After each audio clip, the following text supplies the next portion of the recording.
Hello and welcome to H academy. ನಾನು ನಿಮ್ಮ ಪ್ರೀತಂ. ಇವತ್ತಿನ ಪ್ರಮುಖ ದಿನಪತ್ರಿಕೆಗಳ ವಿಶ್ಲೇಷಣೆಗೆ ಸ್ವಾಗತ. ಇವತ್ತಿನ ಸಂಚಿಕೆಯನ್ನ ಪ್ರಾರಂಭ ಮಾಡೋಣ. ಮೊದಲನೇ ಸುದ್ದಿ ಹೇಳುತ್ತೆ, ASI will survey mask orders Varanasi court. ನಿಮಗೆ ಕಾಣಿಸ್ತಾ ಇದೆ ಒಂದು ಸುದ್ದಿಯಲ್ಲಿ ಎಎಸ್ಐ ಅಂದ್ರೆ ನಾವೇನು ಆರ್ಕಿಯಾಲಜಿಕಲ್ ಸರ್ವೆ ಆಫ್ ಇಂಡಿಯಾ, ಕನ್ನಡದಲ್ಲಿ ಭಾರತೀಯ ಪುರಾತತ್ವ ಇಲಾಖೆ ಅಂತ ಏನು ಕರಿತೀವಿ, ಅವರಿಗೆ ನಿನ್ನೆ ವಾರಣಾಸಿಯ ಒಂದು ಕೋರ್ಟ್ ಒಂದು ಆದೇಶವನ್ನ ಹೊರಡಿಸಿದೆ. ಸೊ ಬಹಳ ಪ್ರಮುಖ ಪರೀಕ್ಷೆ ಖಂಡಿತ ಕೇಳಬಹುದು. ಸೊ ಇದ್ರ ಬಗ್ಗೆ ಸಂಪೂರ್ಣವಾಗಿ ನಾವು ತಿಳ್ಕೊಳ್ತಾ ಹೋಗೋಣ. ಸೊ ವಾರಣಾಸಿಯಲ್ಲಿ ಬರುತ್ತೆ, ನಿಮಗೆಲ್ಲ ಗೊತ್ತು, ವಾರಣಾಸಿ ಅಂತಕ್ಕಂತಹದ್ದು ಉತ್ತರ ಪ್ರದೇಶದಲ್ಲಿ ಬರ್ತಕ್ಕಂತಹ, ಅಂದ್ರೆ ಉತ್ತರ ಪ್ರದೇಶ ರಾಜ್ಯದಲ್ಲಿ ಬರ್ತಕ್ಕಂತಹ ಒಂದು ಪ್ರಸಿದ್ಧ ಸ್ಥಳ. ಅದು ಯಾಕೆ ಪ್ರಸಿದ್ಧ ಅಂತ ಹೇಳಿದ್ರೆ ನಿಮಗೆಲ್ಲ ಗೊತ್ತು, ಅದು ಗಂಗಾ ನದಿಯ ದಂಡೆಯ ಮೇಲೆ ಬರ್ತಕ್ಕಂತಹ ಒಂದು ಪ್ರಸಿದ್ಧ ಒಂದು ತೀರ್ಥಕ್ಷೇತ್ರ, ಒಂದು ಪಿಲ್ಗ್ರಿಮೇಜ್ ಸೈಟ್, ಹಿಂದೂಗಳಿಗೆ ಪರಮ ಪವಿತ್ರ ಕ್ಷೇತ್ರ ಅಂತ ಕರೆಸಿಕೊಳ್ಳುತ್ತೆ. ಅದರ ಜೊತೆಗೆ ಪ್ರಸಕ್ತವಾಗಿ ನಮ್ಮ ದೇಶದ ಪ್ರಧಾನಮಂತ್ರಿಗಳಿದ್ದಾರೆ, ಅವರು ಇದೇ ವಾರಣಾಸಿ ನಗರ, ವಾರಣಾಸಿ ಎನ್ನುವಂತಹ ಒಂದು ಕಾನ್ಸ್ಟಿಟ್ಯೂನ್ಸಿಯಿಂದ, ಆ ಒಂದು ಲೋಕಸಭಾ ಕ್ಷೇತ್ರದಿಂದ ಲೋಕಸಭಾ ಸದಸ್ಯರಾಗಿ ಆಯ್ಕೆಯಾಗಿದ್ದಾರೆ. ಸೊ ವಾರಣಾಸಿ ಬಹಳ ಪ್ರಮುಖವಾಗಿರುತ್ತೆ. ನಿಮಗೆಲ್ಲ ಗೊತ್ತಿರುತ್ತೆ, ವಾರಣಾಸಿಯನ್ನ 3 ಹೆಸರಿಂದ ಕರೆಯಲಾಗುತ್ತೆ. ಒಂದು ವಾರಣಾಸಿ, ಮತ್ತೊಂದು ಬನಾರಸ್, ಮತ್ತೊಂದು ಕಾಶಿ ಅಂತ ಹೇಳಿ. ಸೊ ಕಾಶಿ, ಬನಾರಸ್, ವಾರಣಾಸಿ ಇದೆಲ್ಲವೂ ಕೂಡ ಒಂದೇ ನಗರಕ್ಕೆ ಕರೀತಕ್ಕಂತಹ ಹೆಸರಾಗಿರುತ್ತೆ. ಪ್ರಸಕ್ತವಾಗಿ ಉತ್ತರ ಪ್ರದೇಶದಲ್ಲಿ ಒಂದು ಡಿಸ್ಟ್ರಿಕ್ಟ್ ಆಗಿದೆ. ಸೊ ಸುದ್ದಿ ಏನಪ್ಪಾ ಅಂತ ಹೇಳಿದ್ರೆ, ಬಹಳ ಬಹುಕಾಲದ ಒಂದು ಬೇಡಿಕೆ ಇತ್ತು. ಭಾರತದಲ್ಲಿ ಬಹುಸಂಖ್ಯಾತರಾಗಿರ್ತಕ್ಕಂತಹ ಹಿಂದೂಗಳು ಬಹಳ ದಿನಗಳಿಂದ ಒಂದು ಬೇಡಿಕೆಯನ್ನು ಇಟ್ಟಿದ್ದಾರೆ. ಅದೇನಪ್ಪಾ ಅಂತ ಹೇಳಿದ್ರೆ, ಯಾವ ರೀತಿ ಅಯೋಧ್ಯ ನಗರದಲ್ಲಿ ಒಂದು ರಾಮ ಮಂದಿರವನ್ನು ಧ್ವಂಸ ಮಾಡಿ ಅಲ್ಲಿ ಮಸೀದಿಯನ್ನು ಕಟ್ಟಲಾಗಿತ್ತು, ಅದೇ ರೀತಿ ಈ ವಾರಣಾಸಿ ನಗರದಲ್ಲೂ ಕೂಡ ಕಾಶಿ ವಿಶ್ವನಾಥ ದೇವಸ್ಥಾನ, ಬಿಕಾಸ್ ವಾರಣಾಸಿ ಅಂತ ಹೇಳಿದ್ರೆ ಅಲ್ಲಿ ಪ್ರಸಿದ್ಧ ದೇವಸ್ಥಾನ ಅಂದ್ರೆ ಕಾಶಿ ವಿಶ್ವನಾಥನ ದೇವಸ್ಥಾನ. ಸೊ ಕಾಶಿ ವಿಶ್ವನಾಥನ ದೇವಸ್ಥಾನದ ಒಂದು ಭಾಗವನ್ನ ಒಡೆದಾಕ್ಬಿಟ್ಟು ಅಲ್ಲಿ ಒಂದು ಮಸೀದಿಯನ್ನು ಕಟ್ಟಲಾಗಿದೆ. ಸೊ ಆ ಮಸೀದಿನ ತೆರವುಗೊಳಿಸ್ಬಿಟ್ಟು ಯಾವ ರೀತಿ ಅಯೋಧ್ಯೆಯಲ್ಲಿ ರಾಮ ಮಂದಿರ ನಿರ್ಮಾಣಕ್ಕೆ ಅವಕಾಶ ಮಾಡಿಕೊಡ್ಲಾಯ್ತು, ಅದೇ ರೀತಿ ಅವಕಾಶವನ್ನು ಮಾಡಿಕೊಡ್ಬೇಕು ಅಂತ ಹೇಳಿ ಹಲವಾರು ಜನ ಆ ಒಂದು ಪಿಟಿಷನ್ಸ್ ಅನ್ನ ಕೋರ್ಟ್ಗಳಲ್ಲಿ ಹಾಕಿದ್ರು. ಒಂದು ಬಹುಕಾಲದ ಬೇಡಿಕೆ ಆಗಿತ್ತು. ಇದು ಎಷ್ಟು ಮಟ್ಟಿಗೆ ಸರಿ ಅಥವಾ ತಪ್ಪು ಅಂತ ಹೇಳಿ ನಾವು ನಿರ್ಣಯ ಮಾಡೋದು ಬೇಡ, ಬಿಕಾಸ್ ಇದನ್ನ ನ್ಯಾಯಾಂಗ ಇದಕ್ಕೆ ಒಂದು ಸೂಕ್ತವಾದಂತಹ ಪರಿಹಾರ ಕಂಡುಕೊಳ್ಳುತ್ತೆ. ನಾವು ಪರೀಕ್ಷಾ ದೃಷ್ಟಿಯಿಂದ ಏನ್ ಇಂಪಾರ್ಟೆಂಟ್ ಅದನ್ನ ಮಾತ್ರ ಡಿಸ್ಕಸ್ ಮಾಡ್ತಾ ಹೋಗೋಣ. ಸೊ ಪರೀಕ್ಷೆಯಲ್ಲಿ ಯೂಶುವಲ್ ಕೆಲವೊಂದ್ಸರಿ ಕೇಳುವಂತಹ ಸಾಧ್ಯತೆ ಕೂಡ ಇರುತ್ತೆ. ಸೊ ಯಾವ ಮಸೀದಿ ಅದು? ನಮಗೆಲ್ಲ ಈಗ ಒಂದು ವಿಚಾರ ಗೊತ್ತಾಯ್ತು, ಕಾಶಿ ವಿಶ್ವನಾಥನ ದೇವಸ್ಥಾನದ ಪಕ್ಕದಲ್ಲಿ ಒಂದು ಮಸೀದಿನ ಕಟ್ಟಲಾಗಿದೆ, ಅದರಲ್ಲಿ ಅರ್ಧ ದೇವಸ್ಥಾನವನ್ನು ಹೊಡೆದ್ಬಿಟ್ಟು ಅಲ್ಲಿ ಮಸೀದಿನ ಕಟ್ಟಲಾಗಿದೆ ಅಂತ ಹೇಳಿ ಹಿಂದೂಗಳು ಆರೋಪವನ್ನ ಮಾಡ್ತಾರೆ. ಬಟ್ ಅದನ್ನ ಮುಸಲ್ಮಾನರು ನಿರಾಕರಿಸ್ತಾರೆ ಕೂಡ. ಇದನ್ನ ಔರಂಗಜೇಬ್, ಏನು ಮೊಘಲರ ಕಡೆಯ ಪ್ರಬಲ ಅರಸ ಅಂತ ಕರೆಸ್ಕೊಂಡಿದ್ದಂತಹ ಔರಂಗಜೇಬ್ ಏನು ನಮ್ಮ ದೇಶದ ಚಕ್ರವರ್ತಿ ಆಗಿದ್ದ, ಆ ಸಂದರ್ಭದಲ್ಲಿ ಇದನ್ನು ಮಾಡಲಾಯಿತು ಅಂತ ಹೇಳಿ ಹೇಳಲಾಗುತ್ತೆ. ಸೊ ಅದು ಯಾವ ಮಸೀದಿ ಅಂತ ಹೇಳಿ ತಿಳ್ಕೊಳ್ಳೋದು ಬಹಳ ಪ್ರಮುಖವಾಗುತ್ತೆ. ನಿಮಗೆ ಮುಂದಿನ ಸ್ಟೇಟ್ನಲ್ಲಿ ತೋರಿಸ್ತೀನಿ. ಸೊ ಈ ಭಾಗದಲ್ಲಿ ನಿಮಗೆ ಕಾಣಿಸ್ತಾ ಇರಬಹುದು, ಹೈಲೈಟ್ ಮಾಡಿ ತೋರಿಸ್ತೀನಿ. ಉತ್ತರ ಪ್ರದೇಶದ ವಾರಣಾಸಿಯಲ್ಲಿ ಏನು ಕಾಶಿ ವಿಶ್ವನಾಥನ ಪ್ರಸಿದ್ಧ ಟೆಂಪಲ್ ಬರುತ್ತೆ, ಅದರ ಪಕ್ಕದಲ್ಲೇ ನಿಮಗೆ ಒಂದು ಫೇಮಸ್ ಮಸೀದಿ, ಮಾಸ್ಕ್, ನಾವೇನು ಮಸೀದಿ ಅಂತ ಕರಿತೀವಿ, ಅದು ಕಾಣಿಸ್ಕೊಳ್ಳುತ್ತೆ. ಅದರ ಹೆಸರು ಜ್ಞಾನ್ ವ್ಯಾಪಿ ಮಸೀದಿ. ಸೊ ದಯವಿಟ್ಟು ನಿಮ್ಮ ನೋಟ್ಬುಕ್ ನೋಟ್ ಮಾಡ್ಕೊಳ್ಳಿ, ಬಿಕಾಸ್ ನಿಮಗೆ ಅಯೋಧ್ಯ ಅಂದ ತಕ್ಷಣ ಬಾಬ್ರಿ ಮಸೀದಿ ನೆನಪಾಗುತ್ತೆ. ಅದು ಬಹಳ ಫ್ರೆಶ್ ನ್ಯೂಸ್. 2020ನೇ ಇಸ್ವಿ ಅರೌಂಡ್ ನವೆಂಬರ್ ಟೈಮಲ್ಲೇ, 2019 ನವೆಂಬರ್ ಟೈಮಲ್ಲೇ ಅದರ ಒಂದು ಜಡ್ಜ್ಮೆಂಟ್ ಹೊರಗೆ ಬಂದಿತ್ತು. ಸೊ ಅಯೋಧ್ಯ ಅಂದ ತಕ್ಷಣ ಬಾಬ್ರಿ ನಿಮ್ಗೆ ನೆನಪಾಗುತ್ತೆ. ಅದೇ ರೀತಿ ವಾರಣಾಸಿ ಅಂದ ತಕ್ಷಣ ನಿಮಗೆ ಜ್ಞಾನ್ ವಾಪಿ ಮಸೀದಿ ನೆನಪಾಗಬೇಕಾಗತ್ತೆ. ದಯವಿಟ್ಟು ನೋಟ್ ಮಾಡ್ಕೊಳ್ಳಿ, ಜ್ಞಾನ್ ವಾಪಿ ಮಸೀದಿ. ಬಿಕಾಸ್ ಬಾಬ್ರಿ ನಿಮಗೆ ಪ್ರತಿನಿತ್ಯ ಪೇಪರ್ಗಳಲ್ಲಿ ನ್ಯೂಸ್ಗಳಲ್ಲಿ ಬರ್ತಾ ಇತ್ತು. ಸೊ ಹಾಗಾಗಿ ನೆನ್ಪಿಟ್ಕೊಳ್ಳೋಕೆ ಕಷ್ಟ ಆಗಲಿಲ್ಲ. ಬಟ್ ಜ್ಞಾನ್ ವಾಪಿ ಈಗ ಹೊಸದಾಗಿ ಒಂದು ವಿವಾದ ಭುಗಿಲೆದ್ದಿರ್ತಕ್ಕಂತಹದ್ದು. ವಿವಾದ ಹಳೆಯದ್ದೇ, ಬಟ್ ನ್ಯೂಸಿಗೆ ಬಂದಿರತಕ್ಕಂತಹದ್ದು ಮೊದಲ ಬಾರಿಗೆ. ಸೊ ಹಾಗಾಗಿ ಈ ಜ್ಞಾನ್ ವಾಪಿ ಮಸೀದಿ ನಿಮಗೆ ಗೊತ್ತಿರಬೇಕಾಗತ್ತೆ. ಅದನ್ನ ಆರೋಪ ಏನಪ್ಪಾ ಅಂತ ಹೇಳಿದ್ರೆ, ಕಾಶಿ ವಿಶ್ವನಾಥ್ ಟೆಂಪಲ್ ಏನ್ ಬರುತ್ತೆ ಅದರಲ್ಲಿ ಅರ್ಧ ಹೊಡೆದಾಕ್ಬಿಟ್ಟು ಅದನ್ನು ಕಟ್ಟಲಾಗಿದೆ ಅಂತ ಹೇಳಲಾಗುತ್ತೆ. ಸೊ ಅದು ಎಷ್ಟು ಮಟ್ಟಿಗೆ ನಿಜ, ಏನು ಈ ಆರೋಪಿದಾರರು, ಕಕ್ಷಿದಾರರು ಏನು ಆರೋಪವನ್ನು ಮಾಡ್ತಿದ್ದಾರೆ, ಅದು ಎಷ್ಟರ ಮಟ್ಟಿಗೆ ನಿಜ ಅಂತ ಹೇಳಿ ಅದನ್ನ ಅಸರ್ಟೈನ್ ಮಾಡ್ಲಿಕ್ಕೆ, ಅಂದ್ರೆ ಅದನ್ನ ಪರಿಶೀಲನೆ ಮಾಡ್ಲಿಕ್ಕೆ ನಮ್ಮ ಕೋರ್ಟ್, ವಾರಣಾಸಿಯಲ್ಲಿ ಇರತಕ್ಕಂತ ಒಂದು ಕೋರ್ಟ್ ಈ ಆರ್ಕಿಯಾಲಜಿಕಲ್ ಸರ್ವೆ ಆಫ್ ಇಂಡಿಯಾಗೆ ಒಂದು ಆದೇಶವನ್ನು ಹೊರಡಿಸಿದೆ. ನೀವು ದಯವಿಟ್ಟು ಆ ಒಂದು ಸ್ಥಳಕ್ಕೆ ತೆರಳಿ ಪರಿಶೀಲನೆ ಮಾಡಿ. ಒಂದ್ ವೇಳೆ ಆ ಜ್ಞಾನ್ ವಾಪಿ ಮಸೀದಿಯನ್ನ ದೇವಸ್ಥಾನವನ್ನು ಒಡೆದಾಕ್ಬಿಟ್ಟು ಕಟ್ಟಲಾಗಿದೆಯೋ ಅಥವಾ ಸೂಪರ್ ಇಂಪೋಸ್ ಮಾಡಲಾಗಿದೆಯೋ, ಅಂದ್ರೆ ಯೂಶುವಲ್ ಏನಾಗುತ್ತೆ ಅಂದ್ರೆ ಕೆಲವೊಂದು ಪ್ರದೇಶಗಳಲ್ಲಿ ದೇವಸ್ಥಾನದ ಕಂಬಗಳು ಹಂಗೆ ಇರ್ತವೆ, ಆ ಕಂಬಗಳನ್ನೇ ಬಳಸ್ಕೊಂಡ್ಬಿಟ್ಟು ಬೇರೆ ಸ್ಟ್ರಕ್ಚರ್ಸ್ ಕಟ್ಟಲಾಗುತ್ತೆ. ಸೊ ಆ ರೀತಿ ಏನಾದ್ರು ಮಾಡಲಾಗಿದೆಯಾ, ಅಥವಾ ಅಲ್ಲಿ ಈ ವಿವಾದದಲ್ಲಿ ಯಾವುದೇ ರೀತಿಯಂತ ಹೋಳಿಲ್ವಾ, ಅದನ್ನ ತನಿಖೆ ಮಾಡಿ ಅಂತ ಹೇಳಿ ಆರ್ಕಿಯಾಲಜಿಕಲ್ ಸರ್ವೆ ಆಫ್ ಇಂಡಿಯಾಗೆ ಅವರೊಂದು ಆದೇಶವನ್ನು ಕೊಟ್ಟಿದ್ದಾರೆ ವಾರಣಾಸಿ ಕೋರ್ಟ್ ಅವರು. ಜೊತೆಗೆ ಒಂದು 5 ಜನರ ಒಂದು ಸಮಿತಿಯನ್ನ ರಚನೆ ಮಾಡಬೇಕು, 5 ಮೆಂಬರ್ ಕಮಿಟಿಯನ್ನು ರಚನೆ ಮಾಡಬೇಕು. ಈ ಕಮಿಟಿ ಹೋಗ್ಬಿಟ್ಟು ಅಲ್ಲಿ ತನಿಖೆ ಮಾಡಬೇಕಾಗತ್ತೆ. ಜೊತೆಗೆ ಈ ಕಮಿಟಿಯಲ್ಲಿ ಕನಿಷ್ಠ 2 ಅಲ್ಪಸಂಖ್ಯಾತರು ಇರಬೇಕಾಗುತ್ತೆ ಅಂತ ಹೇಳಿ ನಮ್ಮ ಕೋರ್ಟ್ ಹೇಳಿದೆ. ಇಲ್ಲಿ ಯಾವುದೇ ಕಾರಣಕ್ಕೂ ಅಲ್ಪಸಂಖ್ಯಾತರ ಹಕ್ಕನ್ನಾಗಿರಬಹುದು, ಅವರ ಪ್ರಾರ್ಥನಾ ಮಂದಿರಗಳಿರಬಹುದು, ಅವನ್ನ ಕಸಿದುಕೊಳ್ತಕ್ಕಂತಹ ಕೆಲಸ ಮಾಡಲಾಗ್ತಿಲ್ಲ. ಬಟ್ ಏನೊಂದು ಆರೋಪ ಇದೆ, ಔರಂಗಜೇಬ್ ಸಂದರ್ಭದಲ್ಲಿ ಆ ಒಂದು ಟೆಂಪಲ್ನ ಕ್ಯಾರೆಕ್ಟರಿಸ್ಟಿಕ್ಸ್ ಬದಲಾವಣೆ ಮಾಡಿದ್ದಾರೆ ಅಂತ ಹೇಳಿ ಆರೋಪ ಇದೆ. ಅದು ಎಷ್ಟರ ಮಟ್ಟಿಗೆ ನಿಜ ಅಂತ ಹೇಳಿ ಒಂದು ಕಂಡುಕೊಳ್ಳುವಂತಹ ಪ್ರಯತ್ನ ಮಾತ್ರ. ಸೊ ಈ ಡೀಟೇಲ್ಸ್ ಓದಿರಬೇಕಾಗುತ್ತೆ. ಜ್ಞಾನವಾಪಿ ಇರಬಹುದು, ಕಾಶಿ ವಿಶ್ವನಾಥ್ ಟೆಂಪಲ್ ಇರಬಹುದು, ಅದೇ ರೀತಿ ವಾರಣಾಸಿ ನಗರಕ್ಕೆ ಸಂಬಂಧಪಟ್ಟಂತಹ ಡೀಟೇಲ್ಸ್ ಇರಬಹುದು. ಅಂಡ್ ಜೊತೆಗೆ ಜ್ಞಾನವಾಪಿ ಅಂತ ಏನಕ್ಕೆ ಹೆಸರು ಬಂತು ನೀವು ನೋಡಿರ್ತೀರಾ. ಯೂಶುವಲ್ ಆಗಿ ಮಸೀದಿ ಅಂತ ಹೇಳಿದ್ರೆ ಕೆಲವೊಂದು ಮುಸ್ಲಿಂ ನೇಮ್ಗಳು ಕಾಣಿಸ್ಕೊಳ್ಳುತ್ತೆ, ಮುಸಲ್ಮಾನ ಹೆಸರುಗಳು ಕಾಣಿಸ್ಕೊಳ್ಳುತ್ತೆ. ಬಟ್ ಇಲ್ಲಿ ಜ್ಞಾನವಾಪಿ ಸ್ವಲ್ಪ ಮಟ್ಟಿಗೆ ಹಿಂದಿ ಟರ್ಮಿನಾಲಜಿ ತರ ಕಾಣಿಸ್ಕೊಳ್ತಾ ಇದೆ. ಯಾಕೆ ಆ ಒಂದು ಮಸೀದಿಗೆ ಜ್ಞಾನವಾಪಿ ಮಸೀದಿ ಅಂತ ಹೇಳಿ ಹೆಸರಿಟ್ಟಿದ್ದಾರೆ ಅಂತ ಹೇಳಿ ಕೇಳಬಹುದು. ಅದಕ್ಕೆ ಆನ್ಸರ್ ಏನಪ್ಪಾ ಅಂತ ಹೇಳಿದ್ರೆ, ಏನು ಈ ಮಸೀದಿ ಬರುತ್ತೆ, ಬಹಳ ಒಂದು ವಿಸ್ತಾರವಾಗಿರ್ತಕ್ಕಂಥ ಒಂದು ಮಸೀದಿ. ಆ ಮಸೀದಿಯ ಕಾಂಪೌಂಡ್ ಒಳಗಡೆ ಜ್ಞಾನವಾಪಿ ಅನ್ನುವಂತಹ ಒಂದು ಬಾವಿ ಕಾಣಿಸ್ಕೊಳ್ಳುತ್ತೆ. ಬಾವಿ, ನಾರ್ಮಲ್ ಬಾವಿ, ನಾವೇನು ವೆಲ್ ಅಂತ ಕರಿತೀವಿ, ಇಂಗ್ಲಿಷ್ ಅಲ್ಲಿ ಬಾವಿ ಅಂತ ಕರಿತೀವಿ. ಆ ಒಂದು ಹೆಸರಿನ ಜ್ಞಾನವಾಪಿ ಹೆಸರಿನ ಬಾವಿ ಈ ಮಸೀದಿಯ ಕಾಂಪೌಂಡ್ ಅಲ್ಲಿ ಕಾಣಿಸ್ಕೊಳ್ಳುತ್ತೆ. ಬಹಳ ಪ್ರಸಿದ್ಧವಾದಂತಹ ಒಂದು ಬಾವಿ ಜ್ಞಾನವಾಪಿ. ಜ್ಞಾನ ಅಂದ್ರೇನು, ಹಿಂದಿಯಲ್ಲಿ ಜ್ಞಾನವನ್ನ ನಾವೇನು ನಾಲೆಡ್ಜ್ ಅಂತ ಕರಿತೀವಿ, ಜ್ಞಾನವನ್ನ ಜ್ಞಾನ ಅಂತ ಕರಿತೀವಿ, ವಾಪಿ ಅಂತ ಹೇಳಿದ್ರೆ ಬಾವಿ ಅಂತ ಹೇಳಿ.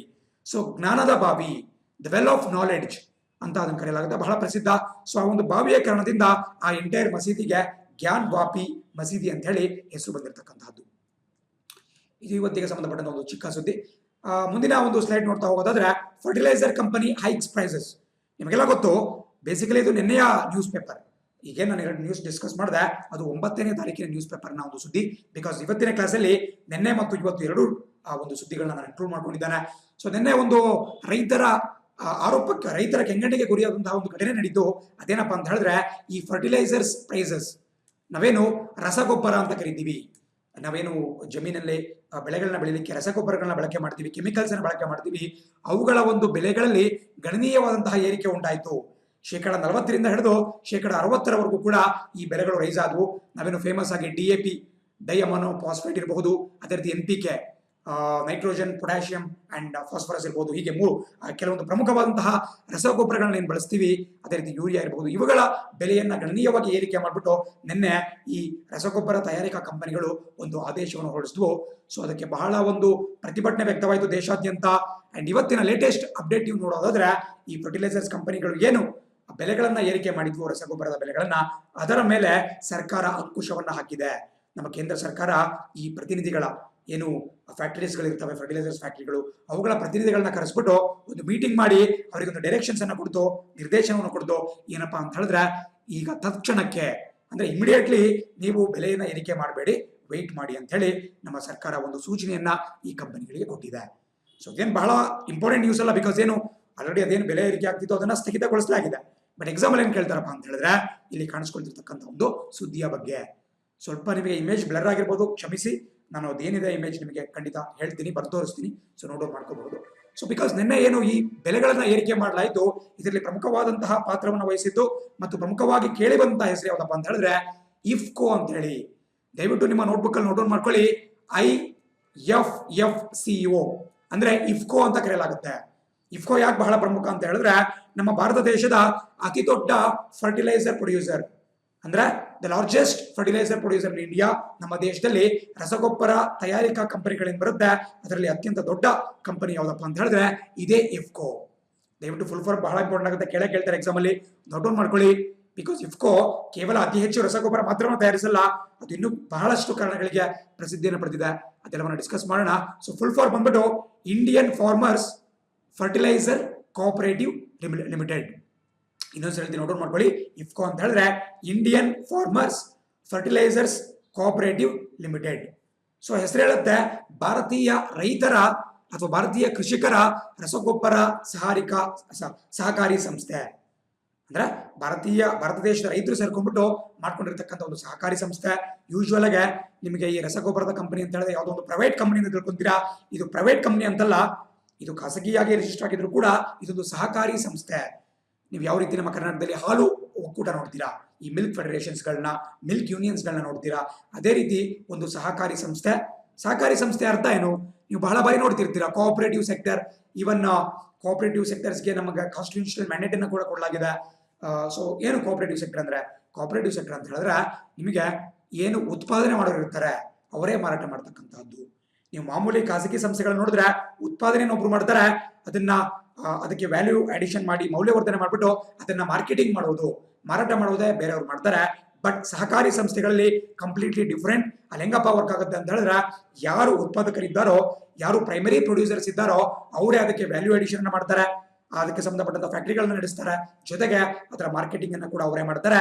ಒಂದು ಗುಡ್ ಎಕ್ಸಾಂಪಲ್ ಈಸ್ ನಮ್ಮ ರಾಜ್ಯದಲ್ಲಿ ಮಿಲ್ಕ್ ಯೂನಿಯನ್ಸ್, ಶಿಮೂಲ್ ಇದೆ, ಬಮೂಲ್ ಇದೆ, ಹೀಗೆ ಬೇರೆ ಬೇರೆ. ಶಿಮೂಲ್ ಅಂತ ಹೇಳಿದ್ರೆ ಶಿವಮೊಗ್ಗ ಮಿಲ್ಕ್ ಯೂನಿಯನ್ ಅಂತ ಹೇಳಿ, ಅದೇ ರೀತಿ ಬೆಂಗಳೂರಲ್ಲಿ ಬಮೂಲ್ ಬರುತ್ತೆ, ಮೈಸೂರಲ್ಲಿ ಮೈಮೂಲ್ ಅಂತ ಬರುತ್ತೆ. ಸೊ ಇವೆಲ್ಲ ಹೆಂಗಪ್ಪ ಅಂತ ಹೇಳಿದ್ರೆ, ಯಾರು ರೈತರು ಈ ಹಾಲನ್ನ ಉತ್ಪಾದನೆ ಮಾಡ್ತಾರೆ ಮತ್ತು ಡೈರಿಗಳಿಗೆ ಹಾಕ್ತಾರೆ, ಅವರೇ ಅದರ ಡೈರೆಕ್ಟರ್ಸ್ ಆಗಿರ್ತಾರೆ, ಅದರ ಸದಸ್ಯರಾಗಿರ್ತಾರೆ. ಸೊ ಅದ್ರೇನ್ ಲಾಭಾಂಶ ಬರುತ್ತೆ ಅದನ್ನ ಉತ್ಪಾದಕರೇ ಹಂಚ್ಕೊಳ್ತಾರೆ. ಸೊ ಇಲ್ಲಿ ಮಧ್ಯವರ್ತಿಗಳ ಒಂದು ಹಾವಳಿ ತಪ್ಪುತ್ತೆ, ಗ್ರಾಹಕರಿಗೂ ಕೂಡ ಕಡಿಮೆ ದರದಲ್ಲಿ ಒಂದು ಪ್ರಾಡಕ್ಟ್ ಸಿಕ್ಕರೆ ಅದನ್ನ ಉತ್ಪಾದನೆ ಮಾಡ್ತಕ್ಕಂತಹ ವ್ಯಕ್ತಿಗಳಿಗೆ ಹೆಚ್ಚಿನ ಪ್ರಾಫಿಟ್ ಸಿಗುತ್ತೆ. ಸೊ ಇದು ಈ ಒಂದು ಕೋಆಪರೇಟಿವ್ ಸೆಕ್ಟರ್ನ ಒಂದು ವಿಚಾರ. ನಮ್ಮಲ್ಲೂ ಕೂಡ ಸಹಕಾರಿ ಸಚಿವರು ಇದ್ದಾರೆ ನಮ್ಮ ಕರ್ನಾಟಕದಲ್ಲೂ ಕೂಡ. ಪ್ರಸಕ್ತವಾಗಿ ಎಸ್ ಟಿ ಸೋಮಶೇಖರ್ ಅವರು ಯಶವಂತಪುರ, ಬೆಂಗಳೂರಿನಲ್ಲಿ ಬರುವಂತಹ ಯಶವಂತಪುರ ವಿಧಾನಸಭಾ ಕ್ಷೇತ್ರದ MLA ಎಸ್ ಟಿ ಸೋಮಶೇಖರ್ ಅವರು ನಮ್ಮ ಸಹಕಾರಿ ಸಚಿವರಾಗಿದ್ದಾರೆ. ಸೊ ಸಹಕಾರಿ ರಂಗ ಅಂತ ಹೇಳಿದ್ರೆ ನನಗೇನು ಡಿಸ್ಕಸ್ ಮಾಡಿದೆ, ಉತ್ಪಾದಕರೇ ಮಾರಾಟವನ್ನು ಕೂಡ ಮಾಡ್ತಕ್ಕಂಥದ್ದು, ಇದು ಸಹಕಾರಿ ವಲಯ, ಕೋಆಪರೇಟಿವ್ ಸೆಕ್ಟರ್. ಸೊ ಅಂತಹ ಒಂದು ವಲಯಕ್ಕೆ ಸೇರಿದಂತಹ ಪ್ರಸಿದ್ಧ ಕಂಪನಿ ಇಫ್ಕೋ ಆಗಿರುತ್ತೆ, Indian farmers fertilisers cooperative Limited. And ನಾನಾಗಲೇ ಹೇಳಿದಂಗೆ ಭಾರತದ ಅತಿ ದೊಡ್ಡ ರಸಗೊಬ್ಬರ ತಯಾರಿಕಾ ಸಂಸ್ಥೆ. ಅಷ್ಟೇ ಅಲ್ಲ, ಇಡೀ ಪ್ರಪಂಚದಲ್ಲಿ ಅತ್ಯಂತ ದೊಡ್ಡ ಸಹಕಾರಿ ಸಂಸ್ಥೆ. ಇಮ್ಯಾಜಿನ್ ಮಾಡ್ಕೊಳ್ಳಿ, ಕೇವಲ ಭಾರತದಲ್ಲಿ ಮಾತ್ರವಲ್ಲ, ಇಡೀ ಪ್ರಪಂಚದ ಅತ್ಯಂತ ದೊಡ್ಡ ಕೋಆಪರೇಟಿವ್ ಸಂಸ್ಥೆ ಅಥವಾ ಸಹಕಾರಿ ಸಂಸ್ಥೆ, the world's largest cooperative organisation. So ಇದು ಕೂಡ ಬಹಳ ಪ್ರಮುಖವಾಗಿ ನಿಮ್ಗೆ ಗೊತ್ತಿರಬೇಕಾಗುತ್ತೆ. ಇದನ್ನ 1967ನಲ್ಲಿ 1967ನೇ ಇಸ್ವಿಯಲ್ಲಿ ನವದೆಹಲಿಯಲ್ಲಿ ಕೇಂದ್ರ ಕಚೇರಿ ಇರುತ್ತೆ. 1967ನಲ್ಲಿ ಸ್ಥಾಪನೆ ಮಾಡಲಾಯಿತು. ಅಂಡ್ ರೈತರ ಇದರ ಮೆಂಬರ್ಸ್ ಆಗಿರ್ತಾರೆ. ನಮ್ಮ ದೇಶದ ಅತ್ಯಂತ ದೊಡ್ಡ ಮತ್ತು ಇಡೀ ಪ್ರಪಂಚದ ಅತ್ಯಂತ ದೊಡ್ಡ ಕೋಆಪರೇಟಿವ್ ಕಂಪನಿ ಅಂತ ಕರೆಸ್ಕೊಳ್ಳುತ್ತೆ. ಲಕ್ಷಾಂತರ ಜನ ರೈತರು ಇದರ ಸದಸ್ಯರಾಗಿದ್ದಾರೆ. ಸೊ ಇಫ್ಕೋ ಬಗ್ಗೆ ನಿಮಗೆ ಗೊತ್ತಿರಬೇಕಾಗುತ್ತೆ, ಬಿಕಾಸ್ ಬಹಳ ಕಡೆ ನೋಡಿರ್ತೀರಾ ಇಫ್ಕೋ ಬೇರೆ ಬೇರೆ ಸೊಸೈಟಿಗಳ ಬಳಿ ಆಗಿರ್ಬೋದು, ಬೇರೆ ಬೇರೆ ಅಡ್ವರ್ಟೈಸ್ಮೆಂಟ್ಗಳಾಗಿರ್ಬೋದು, ಇಫ್ಕೋ ಅಂತೇಳಿ ನೋಡ್ತಾ ಇದ್ದೀರಾ. ಸೊ ಇಫ್ಕೋ ಅಂದ್ರೆ ಏನು ಅಂತೇಳಿ ನೀವು ಕೇಳಬಹುದಾಗಿತ್ತು. ಇದು ಆನ್ಸರ್ ಆಗಿರುತ್ತೆ. ಪರೀಕ್ಷೆ ಖಂಡಿತ ಇದರ ಬಗ್ಗೆ ಒಂದಲ್ಲ ಒಂದು ಪ್ರಶ್ನೆ ಬಂದೇ ಬರುತ್ತೆ. ಅದೇ ರೀತಿ ಮುಂದಿನ ಸುದ್ದಿ ನೋಡ್ತಾ ಇದ್ದೀರಾ, not required for exercises India. ಇದು ಇವತ್ತಿನ ದಿನಪತ್ರಿಕೆಯಲ್ಲಿ ಬಂದಿರತಕ್ಕಂಥ ಒಂದು ಪ್ರಮುಖ ಸುದ್ದಿ. ನಿಮಗೆಲ್ಲ ಗೊತ್ತು, ಇತ್ತೀಚಿನ ದಿನಗಳಲ್ಲಿ ಭಾರತ ಮತ್ತು ಅಮೆರಿಕ ನಡುವಿನ ಬಾಂಧವ್ಯ ವೃದ್ಧಿ ಆಗ್ತಾನೆ ಹೋಗ್ತಾ ಇದೆ. ಬಟ್ ಅದಕ್ಕೆ ಅಪವಾದ ಅನ್ನೋ ರೀತಿ ನಿನ್ನೆ ಒಂದು ಡೆವಲಪ್ಮೆಂಟ್ ಉಂಟಾಯಿತು. ಇದು ಕೇವಲ ಭಾರತ ಮತ್ತು ಅಮೆರಿಕ ಮಾತ್ರವಲ್ಲ, ಇಡೀ ಪ್ರಪಂಚಾದ್ಯಂತ ಒಂದು ಸರ್ಪ್ರೈಸ್ ಉಂಟು ಮಾಡಿತು. ಬಿಕಾಸ್ ಅಷ್ಟೊಂದು ಫ್ರೆಂಡ್ಸ್ ಆಗಿರ್ತಕ್ಕಂಥ ಭಾರತ ಮತ್ತು ಅಮೆರಿಕ ಮಧ್ಯೆ ಒಂದು ಚಿಕ್ಕ ಭಿನ್ನಾಭಿಪ್ರಾಯ ಮೂಡಿದೆ. ಅದೇನು ಅಂತ ಹೇಳಿ ತಿಳ್ಕೊಳ್ತಾ ಹೋಗೋಣ. ಪರೀಕ್ಷೆಯಲ್ಲಿ ಖಂಡಿತ ಪ್ರಶ್ನೆ ಉಂಟಾಗಬಹುದು. ಇತ್ತೀಚೆಗಷ್ಟೇ ಅಂದ್ರೆ ಏಪ್ರಿಲ್ 7ನೇ ತಾರೀಕು ಅಮೆರಿಕಾದ ನೇವಿ ಅಥವಾ ಅಮೆರಿಕಾದ ನೌಕಾಪಡೆಗೆ ಸೇರಿದಂತಹ ಒಂದು ಹಡಗು, ಆ ಹಡಗಿನ ಹೆಸರು ಬಹಳ ಪ್ರಮುಖವಾಗುತ್ತೆ. ಪರೀಕ್ಷೆಯಲ್ಲಿ ಖಂಡಿತ ಕೇಳ್ತಾರೆ. PC ಎಕ್ಸಾಮ್ ಹಿಡಿದು ಯಾವುದೇ ಎಕ್ಸಾಮ್ ಅಲ್ಲಿ ಈ ಹೆಸರನ್ನ ಕೇಳಬಹುದು. ನಾನು ಅದಾದ್ಮೇಲೆ ಏನು ಮ್ಯಾಟರ್ ಡಿಸ್ಕಸ್ ಮಾಡ್ತೀನಿ, ಅದು ನಿಮ್ಮ ಉನ್ನತ ಮಟ್ಟದ ಪರೀಕ್ಷೆಗಳಿಗೆ ಹೆಲ್ಪ್ ಆಗುತ್ತೆ. ಬಟ್ ಈ ಒಂದು facts, simple one liner questions ಏನಿರುತ್ತೆ, ಇದು ನಿಮಗೆ PC ಎಕ್ಸಾಮ್ಗೆ ಕೂಡ ಅಥವಾ ಬೇರೆ ಯಾವುದೇ ಎಕ್ಸಾಮ್ಗೆ ಕೂಡ ಹೆಲ್ಪ್ ಆಗುತ್ತೆ. ಸೊ ನಾನು ಆಗ್ಲೇ ಹೇಳ್ದಂಗೆ ಏಪ್ರಿಲ್ 7ನೇ ತಾರೀಕು ಅಮೆರಿಕಕ್ಕೆ ಸೇರಿದಂತಹ ಅಮೆರಿಕದ ನೌಕಾಪಡೆಯ ಒಂದು ಹಡಗು USS John Paul Jones, very very important, note down ಮಾಡ್ಕೊಳ್ಳಿ. ಯಾವ ರೀತಿ ಇಂಡಿಯಾದಲ್ಲಿ INS ಅಂತ ಕರಿತೀವಿ, ಇಂಡಿಯನ್ ನ್ಯಾವಲ್ ಸರ್ವಿಸ್ ಅಂತ ಕರಿತೀವಿ, INS ವಿರಾಟ್ ಇರಬಹುದು ಅಥವಾ INS ಜಲಾಶ್ವ, ಹೀಗೆ ಬೇರೆ ಬೇರೆ INS ಅಂತ ಮೆನ್ಷನ್ ಮಾಡಿದ್ರೆ ಅಮೆರಿಕದಲ್ಲಿ USS ಅಂತ ಕರೀತಾರೆ. ಸೊ ಅಮೆರಿಕದ ಹಡಗಾಗಿರ್ತಕ್ಕಂತಹ USS ಜಾನ್ ಪೌಲ್ ಜೋನ್ಸ್ ಅನ್ನುವಂತ ಒಂದು ಹಡಗು ಭಾರತ ದೇಶದ exclusive economic zone, note down ಮಾಡ್ಕೊಳ್ಳಿ. ಸ್ವಲ್ಪ ಆದಷ್ಟು ಇಂಗ್ಲಿಷ್ ಅಲ್ಲೇ ಕಲ್ತ್ಕೊಳ್ಳೋಕೆ ಟ್ರೈ ಮಾಡಿ. ಅದನ್ನ EEZ ಅಂದ್ರೆ EEZ ಅಂತ ಕರಿತೀವಿ, ಎಕ್ಸ್ಕ್ಲೂಸಿವ್ ಎಕನಾಮಿಕ್ ಝೋನ್ ಅಂತ ಕರಿತೀವಿ. ಅದೇನು ಅಂತೇಳಿ ನಾನು ನೆಕ್ಸ್ಟ್ ಸ್ಲೈಡ್ ಅಲ್ಲಿ ಡಿಸ್ಕಸ್ ಮಾಡ್ತೀನಿ. ಬಹಳ ಒಂದು ಇಂಪಾರ್ಟೆಂಟ್ ಮ್ಯಾಟರ್, ಪರೀಕ್ಷೆಯಲ್ಲಿ ಬಹಳ ಬಾರಿ ಕೇಳಿದ್ದಾರೆ, ಸ್ಪೆಷಲಿ KS ಮತ್ತು UPSC ಎಕ್ಸಾಮ್ಸ್ ಅಲ್ಲಿ ಇದು ಹೆಲ್ಪ್ ಆಗುತ್ತೆ. ಸೊ ಅದ್ರ ಬಗ್ಗೆ ಡಿಸ್ಕಸ್ ಮಾಡೋಣ. ಬಟ್ ಸದ್ಯಕ್ಕೆ ನೆನ್ಪಿಟ್ಕೊಳ್ಳಿ, ಭಾರತ ದೇಶದ ಎಕ್ಸ್ಕ್ಲೂಸಿವ್ ಎಕನಾಮಿಕ್ ಝೋನ್ ಅಂದ್ರೆ ನಮ್ಮ ದೇಶಕ್ಕೆ ಸೇರಿದಂತಹ ಒಂದು ಆರ್ಥಿಕ ವಲಯದಲ್ಲಿ, ಅಂದ್ರೆ ನಮ್ಮ ದೇಶದ ಒಂದು ಸಮುದ್ರ ವಲಯದಲ್ಲಿ ಈ ಅಮೆರಿಕಾದ USS ಜಾನ್ ಪೌಲ್ ಜೋನ್ಸ್ ಅನ್ನುವಂತಹ ಒಂದು ಹಡಗು ಟ್ರೆಸ್ ಪಾಸ್ ಮಾಡಿತು. ಅಂದ್ರೆ ನಮ್ಮ ಒಂದು ಸ್ಥಳವನ್ನ ಉಲ್ಲಂಘನೆ ಮಾಡಿ ಅಲ್ಲಿ ಅದು ಏನು ಟ್ರಾನ್ಸಿಟ್ ಆಯಿತು, ಮೂವ್ಮೆಂಟ್ ಆಯಿತು. ಸೊ ಅದಕ್ಕೆ ಭಾರತ ದೇಶ ವಿರೋಧವನ್ನು ವ್ಯಕ್ತಪಡಿಸಿದೆ. ಬಿಕಾಸ್ ಒಂದ್ ಮತ್ತೆ ನೆನ್ಪಿಟ್ಕೊಳ್ಳಿ, ಇದು ನಮ್ಮ ದೇಶದ ಲಕ್ಷದ್ವೀಪ್ ಐಲ್ಯಾಂಡ್ ಏನ್ ಬರುತ್ತೆ, ಲಕ್ಷದ್ವೀಪ ದ್ವೀಪ ಸಮೂಹಗಳೇನ್ ಬರುತ್ತೆ, ಅಲ್ಲಿಗೆ ಕೇವಲ 130 ನಾಟಿಕಲ್ ಮೈಲ್ಸ್ ದೂರದಲ್ಲಿ ಹಾದು ಹೋಗಿದೆ. ನಾಟಿಕಲ್ ಮೈಲ್ಸ್ ಅಂದ್ರೇನು? ಸುಮಾರು 1.8 ಕಿಲೋಮೀಟರ್ ಬರುತ್ತೆ. ನಿಮಗೆ ಸಮುದ್ರದಲ್ಲಿ ನಾವು ಭೂಮಿಯ ಮೇಲೆ ಮೆಜರ್ ಮಾಡಬೇಕಾದ್ರೆ ಕಿಲೋಮೀಟರ್ಸ್ ಗಳಲ್ಲಿ ಮೆಜರ್ ಮಾಡ್ತೀವಿ. ಅದೇ ನೀವು ಸಮುದ್ರದಲ್ಲಿ ಅಥವಾ ಬೇರೆ ಒಂದು ದೊಡ್ಡ ದೊಡ್ಡ ಸರೋವರಗಳಲ್ಲಿ ಡಿಸ್ಟೆನ್ಸ್ ಅನ್ನು ಮೆಜರ್ ಮಾಡಬೇಕು ಅಂತ ಹೇಳಿದ್ರೆ ನಾಟಿಕಲ್ ಮೈಲ್ಸ್ ಅಂತ ಹೇಳಿ ಯೂಸ್ ಮಾಡ್ತೀರಾ. ಒಂದು ನಾಟಿಕಲ್ ಮೈಲ್ಸ್ ಅಂದ್ರೆ ಅಪ್ರಾಕ್ಸಿಮೇಟ್ಲಿ 1.8 ಕಿಲೋಮೀಟರ್. ಸೊ ಅದು ನಿಮಗೆ ಜಸ್ಟ್ ಗೊತ್ತಿರಬೇಕಾಗುತ್ತಾ. ಸೊ ನೋಡಿ, ಬಹಳ ಹತ್ತಿರದಲ್ಲಿ ನಮ್ಮ ಲಕ್ಷದ್ವೀಪಕ್ಕಿಂತ ಒಂದು 200-250 ಕಿಲೋಮೀಟರ್ ದೂರದಲ್ಲಿ ಈ ಅಮೆರಿಕದ ಹಡಗು ಪಾಸ್ ಆಗಿದೆ. ಬಟ್ ಪಾಸ್ ಆಗ್ಲಿಕ್ಕೆ ಅವರು ನಮ್ಮ ದೇಶದ ಬಳಿ ಯಾವುದೇ ಪರ್ಮಿಷನ್ ತೆಗೆದುಕೊಂಡಿರಲಿಲ್ಲ. ಇದು ನಾವು ಪ್ರಿಯೋರ್ ಕನ್ಸೆಂಟ್ ಅಂತ ಕರಿತೀವಿ. ಮುಂಚಿನ ಒಂದು ಸಮ್ಮತಿಯನ್ನು ಅವರು ಪಡೆದುಕೊಂಡಿರಲಿಲ್ಲ. ಹಾಗಾಗಿ ಭಾರತ ದೇಶ ಈ ಒಂದು ವಿಚಾರಕ್ಕೆ ಸಂಬಂಧಪಟ್ಟಂತೆ ಪ್ರತಿಭಟನೆ ಮಾಡಿದ್ದಾರೆ. ಸೊ ಅದ್ರ ಬಗ್ಗೆ ಸ್ವಲ್ಪ ಡಿಸ್ಕಸ್ ಮಾಡೋಣ. ಬಟ್ ಅದಕ್ಕಿಂತ ಮುಂಚೆ ತಿಳ್ಕೊಳ್ಳಿ, USS ಜಾನ್ ಪೌಲ್ ಜೋನ್ಸ್ ಇದು ಲಕ್ಷದ್ವೀಪಕ್ಕೆ ಬಹಳ ಸಮೀಪವಾಗಿ ಹೋಗಿದೆ. ಇದು ಬೇಸಿಕಲಿ ಈ ಪರ್ಷಿಯನ್ ಗಲ್ಫ್ ಏನ್ ಬರುತ್ತೆ, ನಾವೇನು ಗಲ್ಫ್ ಆಫ್ ಪರ್ಷಿಯಾ ಅಥವಾ ಪರ್ಷಿಯನ್ ಗಲ್ಫ್ ಏನ್ ಬರುತ್ತೆ, ಅಲ್ಲಿಂದ ಸ್ಟ್ರೈಟ್ ಆಫ್ ಮಲಕ್ಕಾ ಜಲಸಂಧಿಗೆ ತೆರಳ್ತಾ ಇತ್ತು. ಬಟ್ ಮಾರ್ಗ ಮಧ್ಯೆ ಭಾರತಕ್ಕೆ ಬಹಳ ಸನಿಹದಲ್ಲಿ ತೆರಳ್ಬಿಟ್ಟಿದೆ. ಯೂಶುವಲ್ ಆಗಿ ಅದು ನಾನು ನೆಕ್ಸ್ಟ್ ಲೈನ್ ಡಿಸ್ಕಸ್ ಮಾಡ್ತೀನಿ.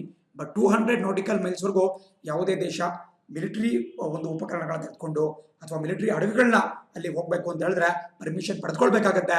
But USS John Paul Jones ಈ ಒಂದು ಪರ್ಮಿಷನ್ ಅನ್ನ ನಮ್ಮ ದೇಶದ ಬಳಿ ಪಡೆದುಕೊಂಡಿರಲಿಲ್ಲ. ಹಾಗಾಗಿ ಭಾರತ ತೀವ್ರವಾದಂತಹ ವಿರೋಧವನ್ನ ಇದಕ್ಕೆ ವ್ಯಕ್ತಪಡಿಸಿದೆ. ಬೇಸಿಕಲಿ ಯಾಕೆ ಈ ಒಂದು ಹಡಗು ಹೋಯ್ತು, ಅವರು ಸುಮ್ಮನೆ ಯಾವುದೋ ಒಂದು ವ್ಯಾಪಾರಿ ಹಡಗು ಕಮರ್ಷಿಯಲ್ ಪರ್ಪಸ್ಗೆ ಮೂವ್ ಆಗಿದ್ರೆ ಭಾರತ ಜಾಸ್ತಿ ತಲೆ ಕೆಡಿಸ್ಕೊಳ್ತಾ ಇರಲಿಲ್ಲ. ಬಟ್ ಮೂವ್ ಆಗಿರತಕ್ಕಂತಹದ್ದು ಅಮೆರಿಕ ದೇಶದ ನೌಕಾಪಡೆಗೆ ಸೇರಿದಂತಹ ಒಂದು ಮಿಲಿಟರಿ ಹಡಗು. ಜೊತೆಗೆ ಇದು ಮೂವ್ ಆಗಿರುವಂತಹ ರೀಸನ್ ಯಾವ್ದಪ್ಪ ಅಂತ ಹೇಳಿದ್ರೆ FONOF. ದಯವಿಟ್ಟು ನೋಟ್ ಮಾಡ್ಕೊಳ್ಳಿ, ದೊಡ್ಡ ದೊಡ್ಡ ಪರೀಕ್ಷೆಯಲ್ಲಿ ಇದನ್ನ ಖಂಡಿತ ಕೇಳ್ತಾರೆ. FONOF ಅಂತ ಹೇಳಿದ್ರೆ ಫ್ರೀಡಮ್ ಆಫ್ ನ್ಯಾವಿಗೇಷನ್ ಆಪರೇಷನ್. ಇನ್ನೊಂದ್ಸರಿ ಹೇಳ್ತೀನಿ, ಫ್ರೀಡಮ್ ಆಫ್ ನ್ಯಾವಿಗೇಷನ್ ಆಪರೇಷನ್ ಅಂದ್ರೆ ನೌಕಾಯಾನದ ಸ್ವತಂತ್ರದ ಒಂದು ಆಪರೇಷನ್ ಕಾರ್ಯಾಚರಣೆ ಅಂತ ಹೇಳಿ. ಸೊ ನೌಕಾಯಾನದ ಸ್ವಾತಂತ್ರ್ಯಕ್ಕೆ ಇರುವಂತಹ ಒಂದು ಕಾರ್ಯಾಚರಣೆ, ಇದನ್ನ FONOF ಅಂತ ಕರಿತೀವಿ, ಫ್ರೀಡಮ್ ಆಫ್ ನ್ಯಾವಿಗೇಷನ್ ಆಪರೇಷನ್. ಇದನ್ನ ಅಮೆರಿಕ ಇದು ಮೊದಲೇ ಬಾರಿಗೆ ಮಾತ್ರವಲ್ಲ, ಪದೇ ಪದೇ ಮಾಡ್ತಾ ಇದೆ, ಹಲವು ವರ್ಷಗಳಿಂದ ನಡೆಸ್ಕೊಂಡು ಬರ್ತಾ ಇದೆ. ಬಿಕಾಸ್ ಅಮೆರಿಕದ ಒಂದು ವಾದ ಏನಪ್ಪಾ ಅಂತ ಹೇಳಿದ್ರೆ, ಪ್ರಪಂಚದಲ್ಲಿ ಯಾವುದೇ ಭಾಗ ಇರಲಿ, ಯಾವುದೇ ಒಂದು ಸಮುದ್ರ ವಲಯ ಇರಲಿ, ಅಲ್ಲಿಗೆ ಯಾರಿಗೂ ಕೂಡ ಹೋಗ್ಲಿಕ್ಕೆ ನಿರ್ಬಂಧನೆ ಇರಬಾರದು, ಅದಕ್ಕೆ ಸಮೀಪದಲ್ಲಿರ್ತಕ್ಕಂತಹ ದೇಶಗಳು ನಿರ್ಬಂಧನೆಯನ್ನು ವಿಧಿಸಬಾರದು.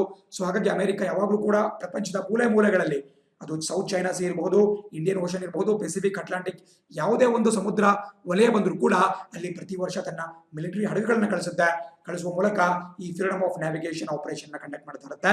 ಸೋ ದಟ್ ಅಲ್ಲಿಗೆ ಯಾವುದೇ ದೇಶದ ಹಡಗು ಯಾವುದೇ ಒಂದು ಪರ್ಪಸ್ಗೋಸ್ಕರ ಮೂವ್ಮೆಂಟ್ ಆಗ್ಬೋದು ಅನ್ನೋದನ್ನ ಜಗತ್ತಿಗೆ ಸಾರಬೇಕು ಅಂತ ಹೇಳಿ. ಬಟ್ ಭಾರತದ ಒಂದು ಕಾನೂನಿಗೆ ಅದು ವಿರುದ್ಧವಾಗಿರುತ್ತೆ. ಬಿಕಾಸ್ ಭಾರತದ ಕಾನೂನು ಏನು ಹೇಳುತ್ತೆ ಅಂತ ನೆಕ್ಸ್ಟ್ ಲೈನ್ ನಾನು ಹೇಳ್ತೀನಿ. ಸೊ ಈ ಬಗ್ಗೆ ನಿಮಗೆ ಒಂದಷ್ಟು ಸುದ್ದಿ ಕಾಣಿಸ್ಕೊಳ್ತಾ ಇದೆ. ಅದೇನಪ್ಪಾ ಅಂತ ಹೇಳಿದ್ರೆ UN close, very very important. ದಯವಿಟ್ಟು ನೋಟ್ ಮಾಡ್ಕೊಳ್ಳಿ, ಪರೀಕ್ಷೆಯಲ್ಲಿ ಇವನ್ PC ಕೂಡ ಕೇಳಬಹುದು. UN ಕ್ಲೋಸ್ ಯಾವ ವಿಚಾರಕ್ಕೆ ಸಂಬಂಧಪಟ್ಟಿದೆ, ದಯವಿಟ್ಟು ನೋಟ್ ಮಾಡ್ಕೊಳ್ಳಿ. UN ಕ್ಲೋಸ್ ಅದರ ಫುಲ್ ಫಾರ್ಮ್ ನಿಮಗೆ ನೆಕ್ಸ್ಟ್ ಲೈನ್ ಕಾಣಿಸ್ಕೊಳ್ಳುತ್ತೆ, ನೋಟ್ ಡೌನ್ ಮಾಡ್ಕೊಳ್ತಾ ಹೋಗ್ಬೇಕಾಗುತ್ತೆ. ಸೊ ಇಲ್ಲಿ ಅದಕ್ಕೆ ಸಂಬಂಧಪಟ್ಟ ಒಂದು ಕಂಪ್ಲೀಟ್ ಡೀಟೇಲ್ಸ್ ನಾನು ಇನ್ಕ್ಲೂಡ್ ಮಾಡ್ಕೊಂಡಿದ್ದೇನೆ. ಸೊ 1982ನೇ ಇಸ್ವಿಯಲ್ಲಿ 1982 ಅಲ್ಲಿ ಈ UN ಕ್ಲೋಸ್ಗೆ ಸಹಿಯನ್ನು ಹಾಕಲಾಗುತ್ತೆ. UN ಕ್ಲೋಸ್ ಅಂದ್ರೆ ಏನಪ್ಪಾ ಅಂದ್ರೆ United Nations convention on the law of the C. ಇನ್ನೊಂದು ಹೇಳ್ತೀನಿ, ನೋಟ್ ಮಾಡ್ಕೊಳ್ಳಿ, United Nations convention on the law of the C ಅಂತ ಹೇಳಿ, ಅಥವಾ ಇದನ್ನು ಸಿಂಪಲ್ ಆಗಿ ಲಾ ಆಫ್ ದ ಸಿ ಅಂತ ಕರೀತಾರೆ. ಅಂದ್ರೆ ಸಮುದ್ರದ ಕಾನೂನು, ಸಾಗರದ ಕಾನೂನು ಅಂತ ಕೂಡ ಕರೆಯಲಾಗುತ್ತೆ. ಇದರ ಅರ್ಥ ಏನಪ್ಪಾ ಅಂತ ಹೇಳಿದ್ರೆ, ನಮ್ಮ ವಿಶ್ವಸಂಸ್ಥೆಯಲ್ಲಿ ಒಂದು ಮೀಟಿಂಗ್ ಮಾಡಲಾಗುತ್ತೆ, ಸಮ್ಮೇಳನ ಮಾಡಲಾಗುತ್ತೆ. ಅದರಲ್ಲಿ ಈ ಸಾಗರದ ಒಂದು ಕಾನೂನು, ಸಾಗರ ಮಾರ್ಗದಲ್ಲಿ ನಾವು ವ್ಯಾಪಾರ ಮಾಡಬೇಕಾದ್ರೆ, ಮೂವ್ಮೆಂಟ್ ಮಾಡಬೇಕಾದ್ರೆ ಯಾವ ಒಂದು ಕಾನೂನುಗಳಿಗೆ ಬದ್ಧವಾಗಿರ್ಬೇಕು ಅಂತ ಹೇಳಿ ಡಿಸೈಡ್ ಮಾಡಲಾಗುತ್ತೆ. ಡಿಸೈಡ್ ಮಾಡಿ ಹಲವಾರು ದೇಶಗಳು, ಭಾರತವೂ ಸೇರಿದಂತೆ, ಭಾರತ ಅದಕ್ಕೆ 1995 ಅಲ್ಲಿ ಸಹಿಯನ್ನು ಹಾಕುತ್ತೆ. ಸೊ ಭಾರತವೂ ಸೇರಿದಂತೆ ಹಲವಾರು ದೇಶಗಳು ಈ ಒಂದು ಒಪ್ಪಂದಕ್ಕೆ ಸಹಿ ಹಾಕ್ತವೆ. ಈ ಒಪ್ಪಂದವನ್ನ UN ಕ್ಲೋಸ್ ಅಂತ ಕರಿತೀವಿ, ಅಥವಾ United Nations convention on law of the C ಅಂತ ಹೇಳಿ ಕರಿತೀವಿ. ಸೊ ಸಮುದ್ರಕ್ಕೆ ಸಂಬಂಧಪಟ್ಟಂತ ಎಲ್ಲಾ ಒಂದು ವಿವಾದಗಳನ್ನ ಇದು ನಿರ್ವಹಣೆ ಮಾಡುತ್ತೆ. ಸೊ ಪರೀಕ್ಷೆಯಲ್ಲಿ ಕೇಳ್ತಾರೆ, ಸೊ ಈ ಒಂದು UN ಕ್ಲೋಸ್ ಪ್ರಕಾರ ಏನ್ ಮಾಡ್ತೀವಿ ಅಂತ ಹೇಳಿದ್ರೆ, ಇದರ ಅಡಿಯಲ್ಲಿ ಸಮುದ್ರವನ್ನ ಸುಮಾರು 5 ವಲಯಗಳನ್ನಾಗಿ ಡಿವೈಡ್ ಮಾಡಲಾಗಿರುತ್ತೆ. Distinguished into 5 main zones. So ಯಾವ ಒಂದು ವಲಯಗಳು, ಯಾವ ಝೋನ್ಸ್ ಅಂತ ಹೇಳಿ ನಿಮಗೆ ಲಿಸ್ಟ್ ಮಾಡಿ ತೋರಿಸಿದ್ದೇನೆ. Very very important. ದಯವಿಟ್ಟು ವಿಡಿಯೋನ ಪಾಸ್ ಮಾಡಿ ಖಂಡಿತ ಇದನ್ನ ನೋಟ್ ಡೌನ್ ಮಾಡ್ಕೊಳ್ಳಿ ಮುಂಚಾಗಿ, ಬಿಕಾಸ್ ಬಹಳ ಬಾರಿ ಇದು ಬಹಳ ಯೂಸ್ ಆಗುತ್ತೆ. ಅದರಲ್ಲಿ ಮೊದಲನೇದಾಗಿ ಇಂಟರ್ನಲ್ ವಾಟರ್ಸ್ ಬರುತ್ತೆ, ಅದರ ಬಗ್ಗೆ ಡಿಸ್ಕಸ್ ಮಾಡ್ತೀನಿ. ಇಂಟರ್ನಲ್ ವಾಟರ್ಸ್ ಇರಬಹುದು, ಟೆರಿಟೋರಿಯಲ್ ಸಿ ಇರಬಹುದು, ಕಾಂಟಿಗ್ಯೂಯಸ್ ಝೋನ್ ಇರಬಹುದು, ಎಕ್ಸ್ಕ್ಲೂಸಿವ್ ಎಕನಾಮಿಕ್ ಝೋನ್ ಇರಬಹುದು, ಅದೇ ರೀತಿ ಹೈ ಸೀಸ್. ನೋಡಿ, ಇದಕ್ಕೆಲ್ಲ ಇಂಗ್ಲೀಷಲ್ಲೇ ಬರ್ಕೊಳ್ಳಿ, ಜಾಸ್ತಿ ಕನ್ನಡ ಟ್ರಾನ್ಸ್ಲೇಷನ್ ಬಗ್ಗೆ ನೋಡಕ್ ಹೋಗಬೇಡಿ. ಸೊ ಈ ವಿಡಿಯೋನ ಪಾಸ್ ಮಾಡಿ ದಯವಿಟ್ಟು ನೋಟ್ ಮಾಡ್ಕೊಳ್ಳಿ. Internal waters, territorial sea, contiguous zone, ಅದೇ ರೀತಿ ನಿಮಗೆ ಎಕ್ಸ್ಕ್ಲೂಸಿವ್ ಎಕನಾಮಿಕ್ ಝೋನ್ ಬರುತ್ತೆ. ಅಂಡ್ ಕೊನೆಯದಾಗಿ 5ನೇ ವಲಯ ಯಾವ್ದಪ್ಪ ಅಂತ ಹೇಳಿದ್ರೆ ಹೈ ಸೀಸ್ ಅಂತ ಹೇಳಿ. ಸೊ ಇದೇನಂತ ನಾನು ಹೇಳ್ತೀನಿ, ಇಂಟರ್ನಲ್ ಸೀಸ್ ಅಂತ ಹೇಳಿದ್ರೆ ಆ ಒಂದು ದೇಶದ ಆಂತರಿಕವಾಗಿರ್ತಕ್ಕಂತಹ ಪ್ರದೇಶ, ಆ ದೇಶದ ಬೇಸ್ ಲೈನ್ ಏನ್ ಬರುತ್ತೆ, ಅದರೊಳಗೆ ಸಮುದ್ರ ಇರಬಹುದು, ಸಾಗರ ಇರಬಹುದು, ಅಥವಾ ಕೆರೆಗಳಿರ್ಬಹುದು, ನದಿಗಳಿರ್ಬಹುದು, ಅಥವಾ ಸಮುದ್ರ ಒಂದು ಒಳಚಾಚಿರ್ತಕ್ಕಂಥದ್ದು. ನಾವೇನು ಗಲ್ಫ್ ಅಥವಾ ಬೇ ಅಂತ ಕರಿತೀವಿ, ಆ ಒಂದು ಪ್ರದೇಶ ಇರಬಹುದು. ಆ ಒಂದು ದೇಶದ ಕರಾವಳಿ ಪ್ರದೇಶದ ಒಳಭಾಗದಲ್ಲಿ ಅದು ಕಂಡು ಬರ್ತಾ ಇದೆ ಅಂತ ಹೇಳಿದ್ರೆ ಅದನ್ನ ಇಂಟರ್ನಲ್ ವಾಟರ್ಸ್ ಅಂತ ಕರಿತೀವಿ. ಅಲ್ಲಿ ಬೇರೆ ಯಾವುದೇ ದೇಶ ಕೂಡ ಹೋಗ್ಲಿಕ್ಕೂ ಬರಲ್ಲ, ಅಲ್ಲಿ ಯಾವುದೇ ಅಂತಾರಾಷ್ಟ್ರೀಯ ಕಾನೂನು ಕೂಡ ಅಪ್ಲೈ ಆಗಲ್ಲ. ಸಂಪೂರ್ಣವಾಗಿ ಅದು ಆ ದೇಶದ ಸುಪರ್ದಿಗೆ ಸೇರಿದಂತಹ ಒಂದು ಪ್ರದೇಶ ಆಗಿರುತ್ತೆ. ಅದೇ ನೀವು ಟೆರಿಟೋರಿಯಲ್ ಸಿ ಅಂತ ಹೇಳಿದ್ರೆ ಏನು ನಮ್ಮ ಒಂದು ಕೋಸ್ಟ್ ಬರುತ್ತೆ, ಅಂದ್ರೆ ಕರಾವಳಿ ಪ್ರದೇಶ ಏನ್ ಬರುತ್ತೆ, ಕರಾವಳಿ ಭಾಗ ಏನ್ ಬರುತ್ತೆ, ಕರಾವಳಿ ತೀರ ಏನ್ ಬರುತ್ತೆ, ಆ ತೀರದಿಂದ ಸುಮಾರು 12 ನಾಟಿಕಲ್ ಮೈಲ್ಸ್ ಅಷ್ಟು ಉದ್ದ. ನಾನು ಆಗ್ಲೇ ಹೇಳಿದೆ, ನಾಟಿಕಲ್ ಮೈಲ್ಸ್ ಅಂತ ಹೇಳಿದ್ರೆ ಸಮುದ್ರದಲ್ಲಿ ಡಿಸ್ಟೆನ್ಸ್ ಅನ್ನ ಮೆಜರ್ ಮಾಡತಕ್ಕಂಥ ಒಂದು ಯೂನಿಟ್. ಒಂದು ನಾಟಿಕಲ್ ಮೈಲ್ ಅಂತ ಹೇಳಿದ್ರೆ 1.85 ಕಿಲೋಮೀಟರ್ಸ್. ಸೊ ನಮ್ಮ ಸಮುದ್ರ ತೀರದಿಂದ ಅಥವಾ ನಮ್ಮ ಏನು ಕರಾವಳಿ ತೀರ ಬರುತ್ತೆ, ಕರಾವಳಿ ತೀರದಿಂದ ಸುಮಾರು 12 ನಾಟಿಕಲ್ ಮೈಲ್ಸ್ ಅನ್ನ ನಾವೇನಂತ ಕರಿತೀವಿ ಅಂತ ಹೇಳಿದ್ರೆ ಟೆರಿಟೋರಿಯಲ್ ಸಿ ಅಂತ ಕರಿತೀವಿ. ಅಲ್ಲಿಂಗಪ್ಪ ಅಂತ ಹೇಳಿದ್ರೆ ಅಲ್ಲಿ ಸಂಪೂರ್ಣವಾದಂತಹ ಅಧಿಕಾರ ಅದೇ ದೇಶಕ್ಕೆ ಸೇರಿರುತ್ತೆ. ಅಲ್ಲಿ ಬೇರೆ ದೇಶದ ಯಾವುದೇ ಹಡಗುಗಳು ಬರಂಗಿಲ್ಲ, ಮೀನುಗಾರಿಕೆ ಮಾಡಂಗಿಲ್ಲ. ಅಲ್ಲಿ ಏನೇ ತೀರ್ಮಾನ ಕೈಗೊಳ್ಬೇಕಾದ್ರೂ ಕೂಡ ಆಯಾ ದೇಶಗಳು ತೀರ್ಮಾನವನ್ನ ಮಾಡ್ತವೆ. ಸೊ ಇದು 12 ನಾಟಿಕಲ್ ಮೈಲ್ಸ್ ವರೆಗೂ ಮಾತ್ರ. ಸೊ 12 ಆದ್ಮೇಲೆ ಮತ್ತೆ 12, ದಟ್ ಮೀನ್ಸ್ 12 ನಾಟಿಕಲ್ ಮೈಲ್ಸ್ ಇಂದ 24 ನಾಟಿಕಲ್ ಮೈಲ್ಸ್ ವರೆಗೂ ನಾವು ಕಾಂಟಿಗಿಯಸ್ ಝೋನ್ ಅಂತ ಕರಿತೀವಿ. ಇದೊಂಥರ ಬಫರ್ ಝೋನ್ ಇದ್ದಂಗೆ, ಅಂದ್ರೆ ಟೆರಿಟೋರಿಯಲ್ ವಾಟರ್ಸ್ ಇಂದ ಹಿಡಿದು ಎಕ್ಸ್ಕ್ಲೂಸಿವ್ ಎಕನಾಮಿಕ್ ಝೋನ್ ಮಧ್ಯೆ ಬರ್ತಕ್ಕಂಥ ಒಂದು ಬಫರ್ ಝೋನ್. ಇಲ್ಲೂ ಕೂಡ ಬೇರೆ ದೇಶದವರು ಬರಂಗಿಲ್ಲ, ಬಟ್ ಏನೇ ಅಲ್ಲಿ ಕೆಲಸ ಮಾಡಬೇಕು ಅಂತ ಹೇಳಿದ್ರು ಕೂಡ ಆ ದೇಶದ ಒಂದು ಅನುಮತಿಯನ್ನು ಪಡೆದುಕೊಳ್ಬೇಕಾಗತ್ತೆ. ಸೊ ಈ ರೀತಿ ಇರುತ್ತೆ. ಸೊ ಜಾಸ್ತಿ ಏನು ತಲೆ ಕೆಡಿಸ್ಕೊಳ್ಳುವಂತ ಅವಶ್ಯಕತೆ ಇಲ್ಲ. 12 ನಾಟಿಕಲ್ ಮೈಲ್ಸ್ ಇಂದ 24 ನಾಟಿಕಲ್ ಮೈಲ್ಸ್ ವರೆಗೂ ಬರ್ತಕ್ಕಂಥ ಪ್ರದೇಶವನ್ನ ನಾವು ಕಾಂಟಿಗಿಯಸ್ ಝೋನ್ ಅಂತ ಕರಿತೀವಿ. ಇದು ಟೆರಿಟೋರಿಯಲ್ ಸಿ ಮತ್ತು ಎಕ್ಸ್ಕ್ಲೂಸಿವ್ ಎಕನಾಮಿಕ್ ಝೋನ್ ಮಧ್ಯೆ ಬರ್ತಕ್ಕಂಥ ಒಂದು ಬಫರ್ ಝೋನ್. ಅಲ್ಲಿ ಟೆರಿಟೋರಿಯಲ್ ಝೋನ್ ಅಷ್ಟೊಂದು ಹೆಚ್ಚಿನ ಪವರ್ಸ್ ಆ ದೇಶಕ್ಕಿರಲ್ಲ, ಹಾಗಂತ ಹೇಳಿ ಎಕ್ಸ್ಕ್ಲೂಸಿವ್ ಎಕನಾಮಿಕ್ ಝೋನ್ ಅಷ್ಟು ಕಡಿಮೆ ಪವರ್ಸ್ ಕೂಡ ಇರಲ್ಲ, ಒಂದು ಇಂಟರ್ಮೀಡಿಯೇಟ್ ಪವರ್ಸ್ ಇರುತ್ತೆ. ಇದನ್ನ 12 to 24 ನಾಟಿಕಲ್ ಮೈಲ್ಸ್ ಮಧ್ಯೆ ನಾವು ನೋಡಬಹುದು. ಅಂಡ್ ಮೂರನೇದು ಇವತ್ತಿನ ಸುದ್ದಿಲಿರ್ತಕ್ಕಂತಹದ್ದು, ಇದನ್ನ ಎಕ್ಸ್ಕ್ಲೂಸಿವ್ ಎಕನಾಮಿಕ್ ಝೋನ್ ಅಂತ ಕರಿತೀವಿ. ಅಂದ್ರೆ ಸಂಪೂರ್ಣವಾಗಿ ಆರ್ಥಿಕ ಹಕ್ಕು. ಇದು ಹೆಂಗಪ್ಪ ಅಂತ ಹೇಳಿದ್ರೆ ಕರಾವಳಿ ತೀರದಿಂದ ಸುಮಾರು 200 ನಾಟಿಕಲ್ ಮೈಲ್ಸ್ ವರೆಗೂ ಸ್ಪ್ರೆಡ್ ಆಗಿರುತ್ತೆ. ಸೊ ಒಂದು ದೇಶದ ಕರಾವಳಿ ತೀರದಿಂದ 200 ನಾಟಿಕಲ್ ಮೈಲ್ಸ್ ವರೆಗೂ ಏನು ಸ್ಥಳಗಳು ಬರುತ್ತೆ, ಜಾಗ ಬರುತ್ತೆ, ಅಲ್ಲಿ ಯಾವುದೇ ಒಂದು ಸಂಪನ್ಮೂಲ ಸಿಗಬಹುದು. ಅಲ್ಲಿ ಮೀನುಗಾರಿಕೆ ಇರಬಹುದು, ಅಲ್ಲಿ ತೈಲಗಳು, ಪೆಟ್ರೋಲಿಯಂ ನಿಕ್ಷೇಪ ಸಿಗಬಹುದು, ಅದು ಬೇರೆ ಯಾವುದೇ ಒಂದು ರಿಸೋರ್ಸಸ್ ಸಿಕ್ಕರೆ ಅದು ಕಂಪ್ಲೀಟ್ ಆಗಿ ಆ ದೇಶಕ್ಕೆ ಸೀಮಿತವಾಗಿರುತ್ತೆ. ಬೇರೆ ದೇಶಗಳು ಅಲ್ಲಿ ಬಂದ್ಬಿಟ್ಟು ಉತ್ಖನನವನ್ನ ಮಾಡೋದಾಗಿರ್ಬಹುದು, ಅಥವಾ ಅಲ್ಲಿ ಫ್ಯಾಕ್ಟರಿಗಳನ್ನ ನಿರ್ಮಾಣ ಮಾಡೋದಾಗಿರ್ಬಹುದು, ಅದನ್ನೇ ಟ್ಯಾಪ್ ಮಾಡೋದಾಗಿರ್ಬಹುದು, ಅದನ್ನ ಮಾಡುವಂತಿಲ್ಲ. ಸೊ ಒಂದು ದೇಶದ ಕರಾವಳಿ ತೀರದಿಂದ 200 ನಾಟಿಕಲ್ ಮೈಲ್ಸ್ ಸಂಪೂರ್ಣವಾಗಿ ಎಕ್ಸ್ಕ್ಲೂಸಿವ್ ಎಕನಾಮಿಕ್ ಝೋನ್ ಅಂತ ಕರೆಸ್ಕೊಳ್ಬಿಡುತ್ತೆ. ಅಲ್ಲಿರ್ತಕ್ಕಂಥ ಎಲ್ಲಾ ರೀತಿಯ ನೈಸರ್ಗಿಕ ಸಂಪನ್ಮೂಲಗಳು ಕೂಡ ಆ ದೇಶಕ್ಕೆ ಸೇರ್ತವೆ. ಹಾಗಂತ ಅಲ್ಲಿ ಹೋರಾಟವನ್ನು ನಿರ್ಬಂಧ ಮಾಡೋಕ್ಕಾಗತ್ತಾ? ಖಂಡಿತ ನಿರ್ಬಂಧ ಮಾಡೋಕ್ಕಾಗಲ್ಲ. ಯಾವುದಾದ್ರೂ ಒಂದು ಹಡಗು ಎಕ್ಸ್ಕ್ಲೂಸಿವ್ ಎಕನಾಮಿಕ್ ಝೋನ್ ನಲ್ಲಿ ಹೋರಾಟ ನಡೆಸಬೇಕು ಅಂತ ಹೇಳಿದ್ರೆ ಆಯಾ ದೇಶಗಳು ನಿರ್ಬಂಧ ಮಾಡಂಗಿಲ್ಲ. ಅವುಗಳ ಒಂದು ಹಕ್ಕೇನಿದೆ ಅದು ಕೇವಲ ಆರ್ಥಿಕ ಚಟುವಟಿಕೆಗಳಿಗೆ ಮಾತ್ರ ಸೀಮಿತವಾಗಿರುತ್ತೆ. ಅಲ್ಲಿ ಟ್ರಾವೆಲ್ ಮಾಡಲಿಕ್ಕೆ, ಟ್ರಾನ್ಸಿಟ್ ಮಾಡಲಿಕ್ಕೆ ಬೇರೆ ದೇಶದ ಹಡಗುಗಳು ಮೂವ್ ಆಗಬಹುದು. ಅಲ್ಲಿ ಯಾವುದೇ ನಿರ್ಬಂಧವನ್ನ ಮಾಡುವಂತಿಲ್ಲ. ಇದೇ ಒಂದು ಪಾಯಿಂಟ್ ಅನ್ನ ತೋರಿಸ್ಬಿಟ್ಟು ಅಮೆರಿಕ ಲಕ್ಷದ್ವೀಪಲ್ಲಿ ನಿನ್ನೆ ಮೂವ್ ಆಯ್ತು. ಬಟ್ ಭಾರತದ ವಾದ ಏನಪ್ಪಾ ಅಂತ ಹೇಳಿದ್ರೆ, ಈ UN ಕ್ಲೋಸ್ ಪ್ರಕಾರ ಎಕ್ಸ್ಕ್ಲೂಸಿವ್ ಎಕನಾಮಿಕ್ ಝೋನ್ ಅಲ್ಲಿ ಮೂವ್ಮೆಂಟ್ ಮಾಡಬಹುದು, ಬಟ್ ಇದು ಕೇವಲ ಕಮರ್ಷಿಯಲ್ ಅಂಡ್ ಸಿವಿಲಿಯನ್ ಪರ್ಪಸಸ್ಗೆ ಮಾತ್ರ. ಅಂದ್ರೆ ಯಾವುದೋ ಒಂದು ಪ್ಯಾಸೆಂಜರ್ ಹಡಗು ಮೂವ್ ಆಗಬಹುದು, ಅಥವಾ ಯಾವುದೋ ಒಂದು ಕಮರ್ಷಿಯಲ್ ಹಡಗು ಮೂವ್ ಆಗಬಹುದು, ಬಟ್ ಇವರು ನೌಕಾಪಡೆಯ ಹಡಗುಗಳು, ಮಿಲಿಟರಿ ಹಡಗುಗಳು ಮೂವ್ ಆಗುವಂತಿಲ್ಲ. ಇದು ಭಾರತ ದೇಶದ ವಾದ ಆಗಿದೆ. ಸೊ ಹಾಗಾಗಿ ಭಾರತ ಇದಕ್ಕೆ ಒಂದು ವಿರೋಧವನ್ನ ಕೂಡ ವ್ಯಕ್ತಪಡಿಸಿದೆ. ಸೊ ಹಾಗಾಗಿ ನಿಮಗೆ ಈ ಒಂದು UN ಕ್ಲೋಸ್ ಗೊತ್ತಿರಬೇಕಾಗುತ್ತೆ. UN ಕ್ಲೋಸ್ ಯಾವ ಇಸ್ವಿಯಲ್ಲಿ ಜಾರಿ ಆಯಿತು, ಅಂಡ್ ಇದರಲ್ಲಿ ಬರ್ತಕ್ಕಂಥ 5 ವಿಭಾಗಗಳು ನಿಮಗೆ ಗೊತ್ತಿರಬೇಕಾಗುತ್ತೆ. ಐ ಥಿಂಕ್ ಶಾರ್ಟ್ ಆಗಿ 5 ಡಿಸ್ಕಸ್ ಮಾಡಿದ್ದಾರೆ, ದಯವಿಟ್ಟು ನೋಟ್ ಡೌನ್ ಮಾಡ್ಕೊಳ್ಳೋದು ಮರಿಬೇಡಿ. ಅದೇ ರೀತಿ ಕೆಳಗೆ ಮತ್ತೊಂದು ಚಿಕ್ಕ ಪಾಯಿಂಟ್ ಕಾಣಿಸ್ಕೊಳ್ತಾ ಇದೆ, ನ್ಯಾಷನಲ್ ಏರ್ ಸ್ಪೇಸ್. ನೀವೆಲ್ಲ ನೋಡಿದೀರಾ, ಯಾವುದೇ ದೇಶ ಇರಬಹುದು, ಭಾರತ ಇರಬಹುದು, ಪಾಕಿಸ್ತಾನ ಇರಬಹುದು, ಅಫ್ಘಾನಿಸ್ತಾನ್, ಯಾವುದೇ ದೇಶ ಇದ್ರೂ ಕೂಡ ಆ ದೇಶದ ಮೇಲೆ ಅದನ್ನ ನಾವು ಏರ್ ಸ್ಪೇಸ್ ಅಂತ ಕರಿತೀವಿ. ಆ ದೇಶದ ಒಂದು ಮೇಲ್ಗಡೆ ಹಾರೋಗ್ಲಿಕ್ಕೆ ಏರ್ಲೈನ್ಸ್ಗಳು ಪರ್ಮಿಷನ್ ಪಡೆದುಕೊಳ್ಬೇಕಾಗತ್ತೆ. ಅದೇ ಸಮುದ್ರದ ಮೇಲೆ ಹಾರಬೇಕು ಅಂದ್ರೆ ಯಾವುದೇ ಪರ್ಮಿಷನ್ ಅಗತ್ಯತೆ ಇಲ್ಲ. ಬಟ್ ಬಿಕಾಸ್ ಸಮುದ್ರ ಅಂತ ಹೇಳಿದ್ರೆ ಯಾವುದೇ ಒಂದು ದೇಶಕ್ಕೆ ಸೇರಲ್ಲ, ಅದು ಇಡೀ ಪ್ರಪಂಚಕ್ಕೆ ಸೇರತಕ್ಕಂಥ, ಇಡೀ ಮಾನವ ಸಂಕುಲಕ್ಕೆ ಸೇರತಕ್ಕಂಥ ಒಂದು ಪ್ರದೇಶ. ಸೊ ಹಾಗಾಗಿ ಏರ್ ಸ್ಪೇಸ್ ಬಗ್ಗೆ ಕೂಡ ಸ್ವಲ್ಪ ನೋಡ್ಬೇಕಾಗತ್ತೆ. ಯಾವುದೇ ಒಂದು ದೇಶ, ಆ ದೇಶದ ಬೌಂಡ್ರಿ ಏನಿರುತ್ತೆ, ಆ ದೇಶದ ಗಡಿ ಭಾಗ ಅಥವಾ ಬಾರ್ಡರ್ ಏನಿರುತ್ತೆ, ಅದು ಸಂಪೂರ್ಣವಾಗಿ ಆ ದೇಶದ ಏರ್ ಸ್ಪೇಸ್ ಅಂತ ನಾವು ಕರಿತೀವಿ. ಬಟ್ ಅದೇ ಆ ಒಂದು ದೇಶದ ಸಮುದ್ರ ಭಾಗ ಸ್ವಲ್ಪ ಹೊರಗಡೆ ನೀವು ಹೋಗ್ಬಿಟ್ರೆ ಅದನ್ನ ಏರ್ ಸ್ಪೇಸ್ ಅಂತ ಕರೆಯಲ್ಲ. ಅಲ್ಲಿ ಯಾರು ಬೇಕಾದ್ರೂ ಅನುಮತಿ ಇಲ್ಲದೇ ವಿಮಾನಗಳ ಹಾರಾಟವನ್ನು ನಡೆಸಬಹುದು. ಬಟ್ ಆದ್ರೂ ಒಂದ್ ಮಾತು ನಿಮಗೆ ಗೊತ್ತಿರಬೇಕು, ಒಂದು ದೇಶದ ಕರಾವಳಿ ತೀರದಿಂದ ಸುಮಾರು 12 ನಾಟಿಕಲ್ ಮೈಲ್ಸ್ ಏನ್ ಬರುತ್ತೆ ಅಂದ್ರೆ same like territorial C. So territorial C ವರೆಗೂ ಏನು ಜಾಗ ಕಂಡು ಬರುತ್ತೆ ಅದನ್ನು ಕೂಡ ನ್ಯಾಷನಲ್ ಏರ್ ಸ್ಪೇಸ್ ಅಂತ ಹೇಳಿ ಕರೆಯಲಾಗುತ್ತೆ. ಸೊ ಆ ಒಂದು ಏರ್ ಸ್ಪೇಸ್ ಅಲ್ಲೂ ಕೂಡ ರೆಗ್ಯುಲೇಟ್ ಮಾಡತಕ್ಕಂತಹದ್ದು, ನಿಯಂತ್ರಣ ಮಾಡತಕ್ಕಂಥ ಹಕ್ಕನ್ನ ಆ ದೇಶವೇ ಹೊಂದಿರುತ್ತೆ. ಸೊ ಫಾರ್ ಎಕ್ಸಾಂಪಲ್, ನೀವು ಭಾರತದ ಬಾರ್ಡರ್ ನೋಡ್ತೀರಾ, ಭಾರತದ ನೀವು ಒಂದು ಮ್ಯಾಪ್ ನೋಡಿದ್ರೆ ನಮ್ಮ ದಕ್ಷಿಣ ಭಾರತ ಈ ರೀತಿ ಕಾಣಿಸ್ಕೊಳ್ಳುತ್ತೆ. ಸೊ ಈ ಭಾಗದಲ್ಲಿ ನಮ್ಮ ಭಾರತದ ಗಡಿ ಮುಕ್ತಾಯ ಆಯಿತು ಅಂತ ಹೇಳಿ ಪಾಕಿಸ್ತಾನದವರಾಗಿರ್ಬೋದು, ಚೈನಾದವರಾಗಿರ್ಬೋದು ಇಲ್ಲಿ ವಿಮಾನಗಳನ್ನ ಹಾರಾಟ ಮಾಡುವಂತಿಲ್ಲ. ಬಿಕಾಸ್ ನಮ್ಮ ಗಡಿ ಭಾಗದಿಂದ, ಅಂದ್ರೆ ನಮ್ಮ ಏನು ಕರಾವಳಿ ತೀರ ಇರುತ್ತೆ ಅಲ್ಲಿಂದ 12 ನಾಟಿಕಲ್ ಮೈಲ್ಸ್ವರೆಗೂ ಕೂಡ ಅಗೇನ್ ನಮ್ಮ ನ್ಯಾಷನಲ್ ಏರ್ ಸ್ಪೇಸ್ ಆಗಿರುತ್ತೆ. ಅಲ್ಲಿ ವಿಮಾನಗಳ ಹಾರಾಟಕ್ಕೆ ನಾವು ನಿರ್ಬಂಧನೆ ವ್ಯಕ್ತಪಡಿಸಬಹುದು. ನಮ್ಮ ಪರ್ಮಿಷನ್ ಇಂದನೇ ವಿಮಾನವನ್ನು ಕೂಡ ಹಾರಿಸುವಂತಿಲ್ಲ. ಸೊ ಆ ಒಂದು ವಿಚಾರ ಜಸ್ಟ್ ಗೊತ್ತಿರಬೇಕಾಗುತ್ತೆ. ಯಾವ ರೀತಿ ಒಂದು ಅಮೆರಿಕದ USS ಜಾನ್ ಪೌಲ್ ಜೋನ್ಸ್ ಎನ್ನುವಂತಹ ಹಡಗು ಈ ಒಂದು ದುಸ್ಸಾಹಸಕ್ಕೆ ಕೈ ಹಾಕ್ತು, ಅಂಡ್ ಯಾವ ರೀತಿ ಭಾರತ ಇದನ್ನ ಅಪೋಸ್ ಮಾಡುದು, ಯಾಕೆ ಅಪೋಸ್ ಮಾಡುದು ಅಂತ ಕೂಡ ನಿಮಗೆ ಗೊತ್ತಿರಬೇಕಾಗುತ್ತೆ. ಅದೇ ರೀತಿ ಈ ಸುದ್ದಿಯಲ್ಲಿ ಮತ್ತೊಂದು ಸುದ್ದಿ ಕಾಣಿಸ್ಕೊಳ್ತಾ ಇದೆ ನಿಮಗೆ. ಅದೇ ಆಗಲೇ ನಾನು ಹೇಳಿದಂಗೆ 1982 ಅಲ್ಲಿ ಇದನ್ನ ಸೈನ್ ಮಾಡಲಾಗುತ್ತೆ. ಬಟ್ ಕೆಲವೊಂದು ಪರೀಕ್ಷೆಗಳು ಕೇಳ್ತಾರೆ, ನಮ್ಮ ಪ್ರಪಂಚದಲ್ಲಿ ಈ ಸಮುದ್ರದಲ್ಲಿ ನಡೆಯುವಂತಹ ಎಲ್ಲಾ ಚಟುವಟಿಕೆಗಳನ್ನ ನಿಯಂತ್ರಣ ಮಾಡತಕ್ಕಂತಹ ಕಾನೂನನ್ನ ನಾವು UN ಕ್ಲೋಸ್ ಅಂತ ಕರಿತೀವಿ, United Nations convention on law of the C ಅಂತ ಕರಿತೀವಿ. ಬಟ್ ಇದನ್ನ ಯಾವ ಸ್ಥಳದಲ್ಲಿ ಈ ಒಂದು ಒಪ್ಪಂದಕ್ಕೆ ಸಹಿ ಹಾಕಲಾಯಿತು, ಯಾವ ಒಂದು ಪ್ರದೇಶದಲ್ಲಿ ಈ ಒಂದು ಮೀಟಿಂಗ್ ನಡೀತು ಅಂತ ಕೇಳ್ತಾರೆ. ದಯವಿಟ್ಟು ನೋಟ್ ಮಾಡ್ಕೋಬೇಕಾಗತ್ತೆ. ಈ ಒಂದು ಮೀಟಿಂಗ್ ಅನ್ನ ಮಾಂಟೆಗೋ ಬೇ ಅಲ್ಲಿ ಮಾಡಲಾಗುತ್ತೆ. ವೆರಿ ಇಂಪಾರ್ಟೆಂಟ್ ನ್ಯೂಸ್, ನೋಟ್ ಮಾಡ್ಕೊಳ್ಳಿ. ಮಾಂಟೆಗೋ ಬೇ. ಸೊ ಮಾಂಟೆಗೋ ಬೇ ಅಲ್ಲಿ ಬರುತ್ತೆ. ಇದು ಜಮೈಕಾ ದೇಶದಲ್ಲಿ ಕಂಡುಬರ್ತಕ್ಕಂಥ ಒಂದು ಪ್ರದೇಶ. ಜಮೈಕಾದ ಕ್ಯಾಪಿಟಲ್ ಕಿಂಗ್ಸ್ಟನ್, ಬಟ್ ಜಮೈಕಾದಲ್ಲಿ ಒಂದು ಫೇಮಸ್ ಪ್ರದೇಶ ಕಾಣಿಸ್ಕೊಳ್ಳುತ್ತೆ. ಅದನ್ನ ಮಾಂಟೆಗೋ ಬೇ ಅಂತ ಕರಿತೀವಿ. ಸೊ ಈ ಮಾಂಟೆಗೋ ಬೇ ಅನ್ನುವಂಥ ಸ್ಥಳದಲ್ಲಿ UN ಕ್ಲೋಸ್ ಅನ್ನುವಂತಹ ಪ್ರಸಿದ್ಧ ಒಂದು ಕಾನೂನಿಗೆ ಅಥವಾ ಒಂದು ಒಪ್ಪಂದಕ್ಕೆ ಸಹಿಯನ್ನು ಹಾಕಲಾಗುತ್ತೆ. ನಿಮಗೆಲ್ಲ ಗೊತ್ತು, ಜಮೈಕಾ ಎಲ್ಲಿ ಬರುತ್ತೆ ಅಂದ್ರೆ ಒಂದು ಕೆರೆಬಿಯನ್ ದ್ವೀಪದಲ್ಲಿ ಬರುತ್ತೆ. ಕೆರೆಬಿಯನ್ ಕಂಟ್ರಿ ಏನು ನೀವು ವಿಶ್ವದ ವೇಗದ ಓಟಗಾರ ಹುಸೇನ್ ಬೋಲ್ಟ್ ಅನ್ನು ನೋಡ್ತೀರಾ, ಅವರು ಕೂಡ ಜಮೈಕಾ ದೇಶದವರು. ಸೊ ಜಮೈಕಾ ನಿಮಗೆ ಸೆಂಟ್ರಲ್ ಅಮೆರಿಕಾದಲ್ಲಿ ಬರುತ್ತೆ, ಕೆರೆಬಿಯನ್ ಸಮುದ್ರದ ಬಳಿಯಲ್ಲಿ, ಕೆರೆಬಿಯನ್ ದ್ವೀಪ ಸಮೂಹಕ್ಕೆ ಸೇರಿದಂತಹ ಒಂದು ಚಿಕ್ಕ ದೇಶ.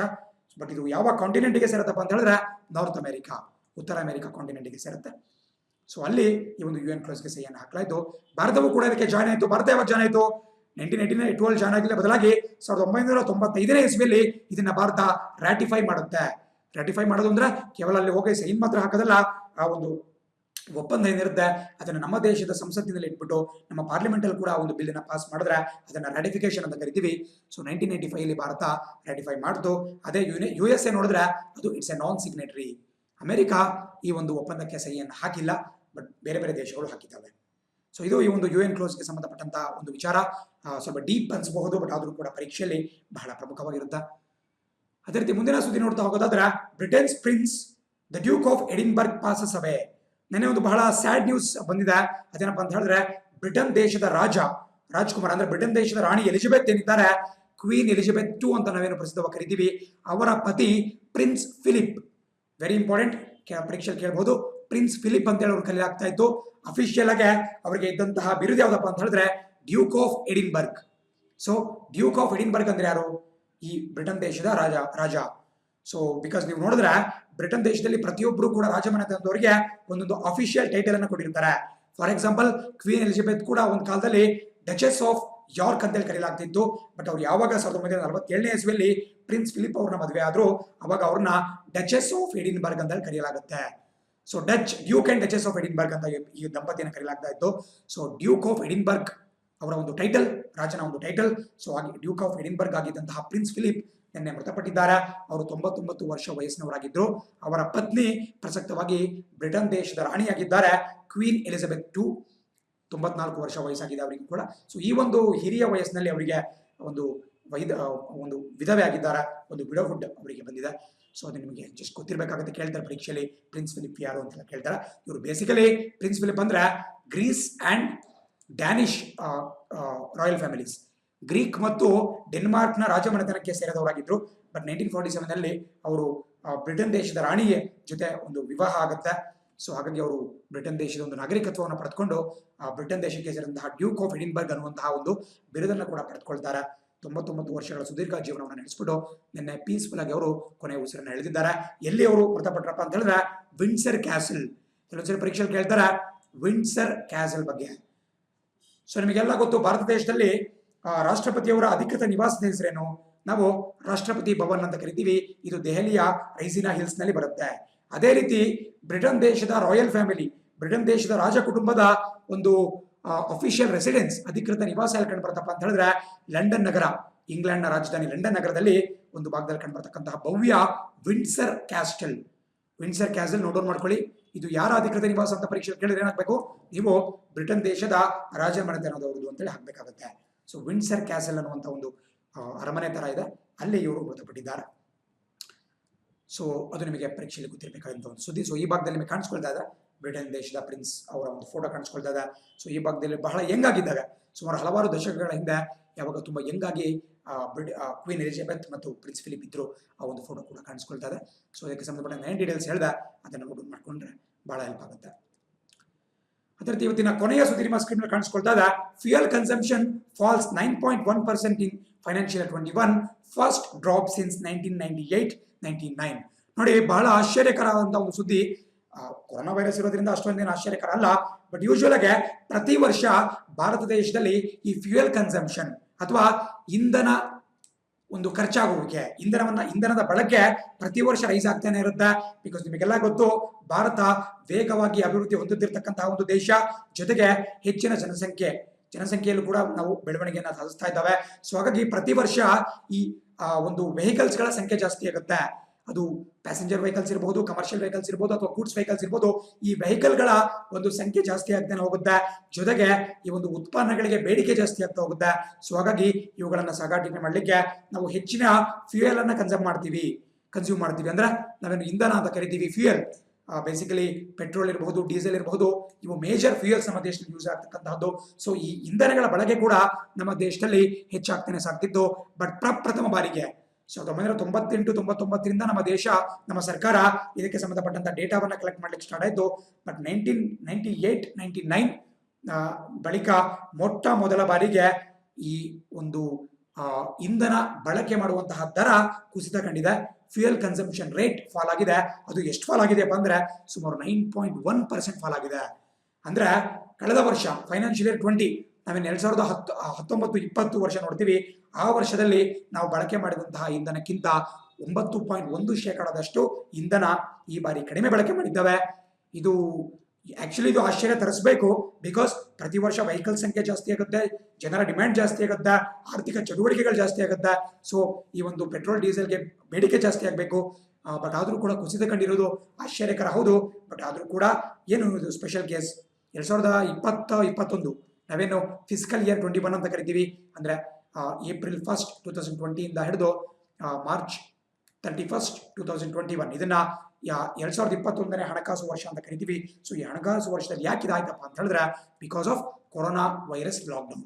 ಸೊ ಮೋಸ್ಟ್ ಆಫ್ ದ ಒಂದು ಹಲವಾರು ತಿಂಗಳ ಕಾಲ ಲಾಕ್ಡೌನ್ ಇತ್ತು. ಅಂಡ್ ಜೊತೆಗೆ ಸಾಕಷ್ಟು ಆರ್ಥಿಕ ಚಟುವಟಿಕೆಗಳು ಕೂಡ ಕುಸಿತ ಕಾಣ್ತು. ಅದು ಇಂಡಸ್ಟ್ರಿಯಿಂದ ಹಿಡಿದು ನೀವು ಕನ್ಸ್ಟ್ರಕ್ಷನ್ ಸೆಕ್ಟರ್ ವರೆಗೂ ಕೂಡ ಸಾಕಷ್ಟು ಕುಸಿತ ಕಾಣ್ತು. ಸೊ ಯಾವಾಗ ಈ ರೀತಿ ಕೈಗಾರಿಕೆಗಳು ಕುಸಿತ ಕಾಣ್ತವೆ, ಉತ್ಪಾದನೆ ಕುಸಿತ ಕಾಣುತ್ತೆ, ಜನರ ಓಡಾಟ ಕುಸಿತ ಕಾಣುತ್ತೆ, ಲಾಕ್ಡೌನ್ ಆಗುತ್ತೆ, ಇಂತಹ ಸಂದರ್ಭದಲ್ಲಿ ವೆಹಿಕಲ್ಸ್ಗಳು ಮನೆಯಲ್ಲೇ ನಿಲ್ತವೆ. ಸೊ ಹಾಗಾಗಿ ಈ ಇಂಧನಕ್ಕೆ ಒಂದು ಬೇಡಿಕೆ ಕಡಿಮೆ ಆಗುತ್ತೆ. ಸೊ ಅದೊಂದೇ ಕಾರಣದಿಂದ ಈ ಫೈನಾನ್ಷಿಯಲ್ ಇಯರ್ 21ನಲ್ಲಿ 1998-99 ಬಳಿಕ ಮೊಟ್ಟ ಮೊದಲ ಬಾರಿಗೆ ಈ ಫ್ಯೂಯಲ್ ಕನ್ಸಂಪ್ಷನ್ ರೇಟ್ ಅಥವಾ ಇಂಧನ ಬಳಕೆಯ ದರ ಕುಸಿತ ಕಂಡಿದೆ. ಇದು ಬಹಳ ಸರ್ಪ್ರೈಸಿಂಗ್ ಮತ್ತು ಬಹಳ ಆಶ್ಚರ್ಯಕರ. ಯೂಶುವಲ್ ಆಗಿ ಇದು ಕುಸಿತ ಕಾಣಲ್ಲ. ನೀವೇ ನೋಡ್ತಾ ಇದ್ದಾರೆ, ಸುಮಾರು 20 ವರ್ಷದಲ್ಲಿ ಮೊಟ್ಟ ಮೊದಲ ಬಾರಿಗೆ ಈ ರೀತಿಯಾಗಿದೆ.